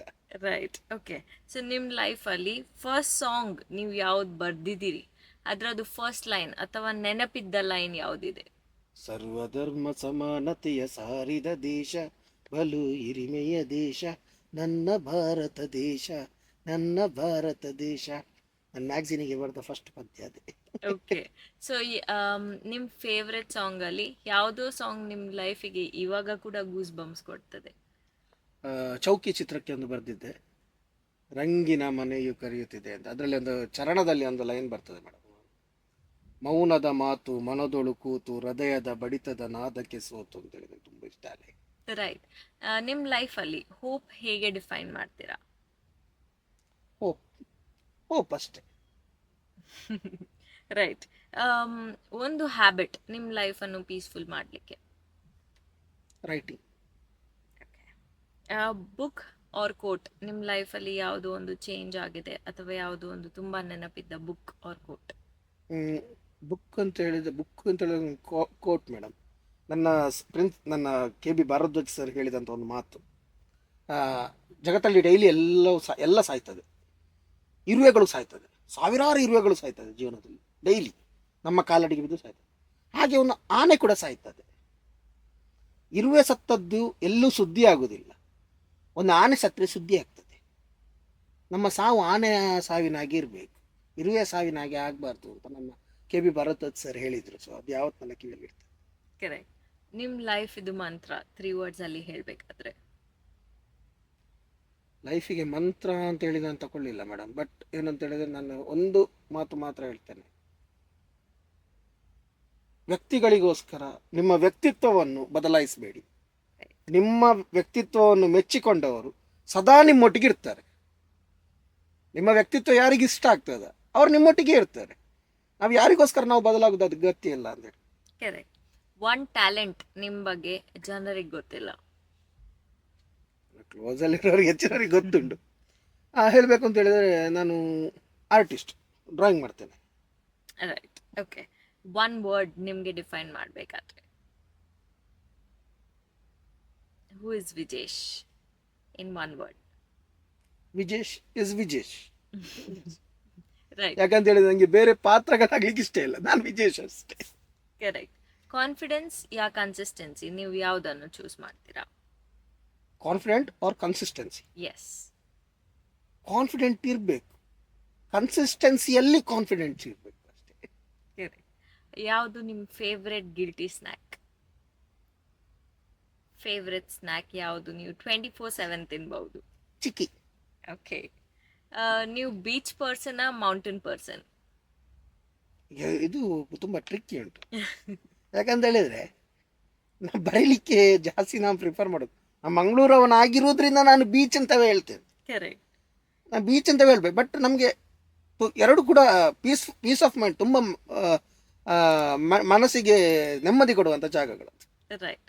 ನಿಮ್ಮ ಫೇವ್ರೆಟ್ ಸೆಲೆಬ್ರಿಟಿ ಯಾರು? ಅಮ್ಮ. Yes. ಅಮ್ಮ. ಯಾವುದೋ ಒಂದು ಮೆಸೇಜ್ ನೀವು ನಮ್ಮ ನೋಡಿರುವ ಜನರಿಗೆ ಕೊಡಬೇಕಾದ್ರೆ, it could be of anything, one message to the society. ಸಾವು ಎಲ್ಲದಕ್ಕೂ ಸೊಲ್ಯೂಷನ್ ಅಲ್ಲ. ಸಾವು ಅನ್ನೋದು ಯಾವುದಕ್ಕೂ ಸೊಲ್ಯೂಷನ್ ಅಲ್ಲ. ಒಂದು ಮೈಂಡನ್ನು ನಾವು ಸಮಾಧಾನವಾಗಿ ಇಡಲಿಕ್ಕೆ, ಕಂಟ್ರೋಲ್ಡ್ ಆಗಿ ಇಡಲಿಕ್ಕೆ ನಾವು ಧ್ಯಾನ ಮಾಡಲೇಬೇಕು. ಧ್ಯಾನ ಅಂತ ಹೇಳಿದರೆ ನಾನು ಧ್ಯಾನವನ್ನು ಬೇರೆ ರೀತಿ ನೋಡಿದವ. ಅಂದರೆ ಕಣ್ಣು ಮುಚ್ಚಿ ಬಾಯಿ ಮುಚ್ಚಿ ಕೂತ್ಕೊಳ್ಳುವಂಥದ್ದು ಧ್ಯಾನ ಅಂತ ಹೇಳೋದಲ್ಲ. ನಾವು ನಮ್ಮನ್ನು ನಾವು ಬ್ಯುಸಿಯಾಗಿ ಇಟ್ಕೊಳ್ಬೇಕು, ಏನೋ ಒಂದು ಕೆಲಸ ಮಾಡ್ತಾ ಇರಬೇಕು. ಅಂದರೆ ನಮ್ಮನ್ನು ನಾವು ಬೇರೆ ಬೇರೆ ಬೇರೆ ಬೇರೆ ವಿಚಾರಗಳಲ್ಲಿ ತೊಡಗಿಸ್ಕೊಳ್ತಾ ಇರಬೇಕು. ನಮ್ಮ ಸುತ್ತ ನೆಗೆಟಿವಿಟಿಗಳನ್ನು ಆವರಿಸದಾಗೆ ನೋಡಿಕೊಳ್ಬೇಕು. ಸೊ ಸಮಾಜದಲ್ಲಿ ನೆಗೆಟಿವಿಟಿ ನಮ್ಮನ್ನು ತಿನ್ನಲಿಕ್ಕೆ ಕಾಯ್ತಾ ಇರ್ತದೆ. ಸೊ ಅದರಿಂದ ನಾವು ಹೊರಗೆ ಬಂದು ನಾವು ಸಮಾಜವನ್ನು ಎದುರಿಸಿ ನಮ್ಮತನವನ್ನು ನಾವು ಇಟ್ಟುಕೊಂಡು ಹೇಗೆ ಬದುಕಬೇಕು ಅದನ್ನು ತೋರಿಸ್ಬೇಕು. ಯಾಕಂದರೆ ಅದಕ್ಕೆ ನಾನು ಹೇಳೋದು, ಸಣ್ಣ ಸಣ್ಣ ಏಜ್ಗಳಲ್ಲಿ ಈಗ ಆತ್ಮಹತ್ಯೆ ಮಾಡಿಕೊಳ್ಳುವಂಥದ್ದು, ಸುಸೈಡ್ ಮಾಡಿಕೊಳ್ಳೋದು ತುಂಬ ಜಾಸ್ತಿ ಆಗ್ತಾ ಇದೆ. So it's not a solution.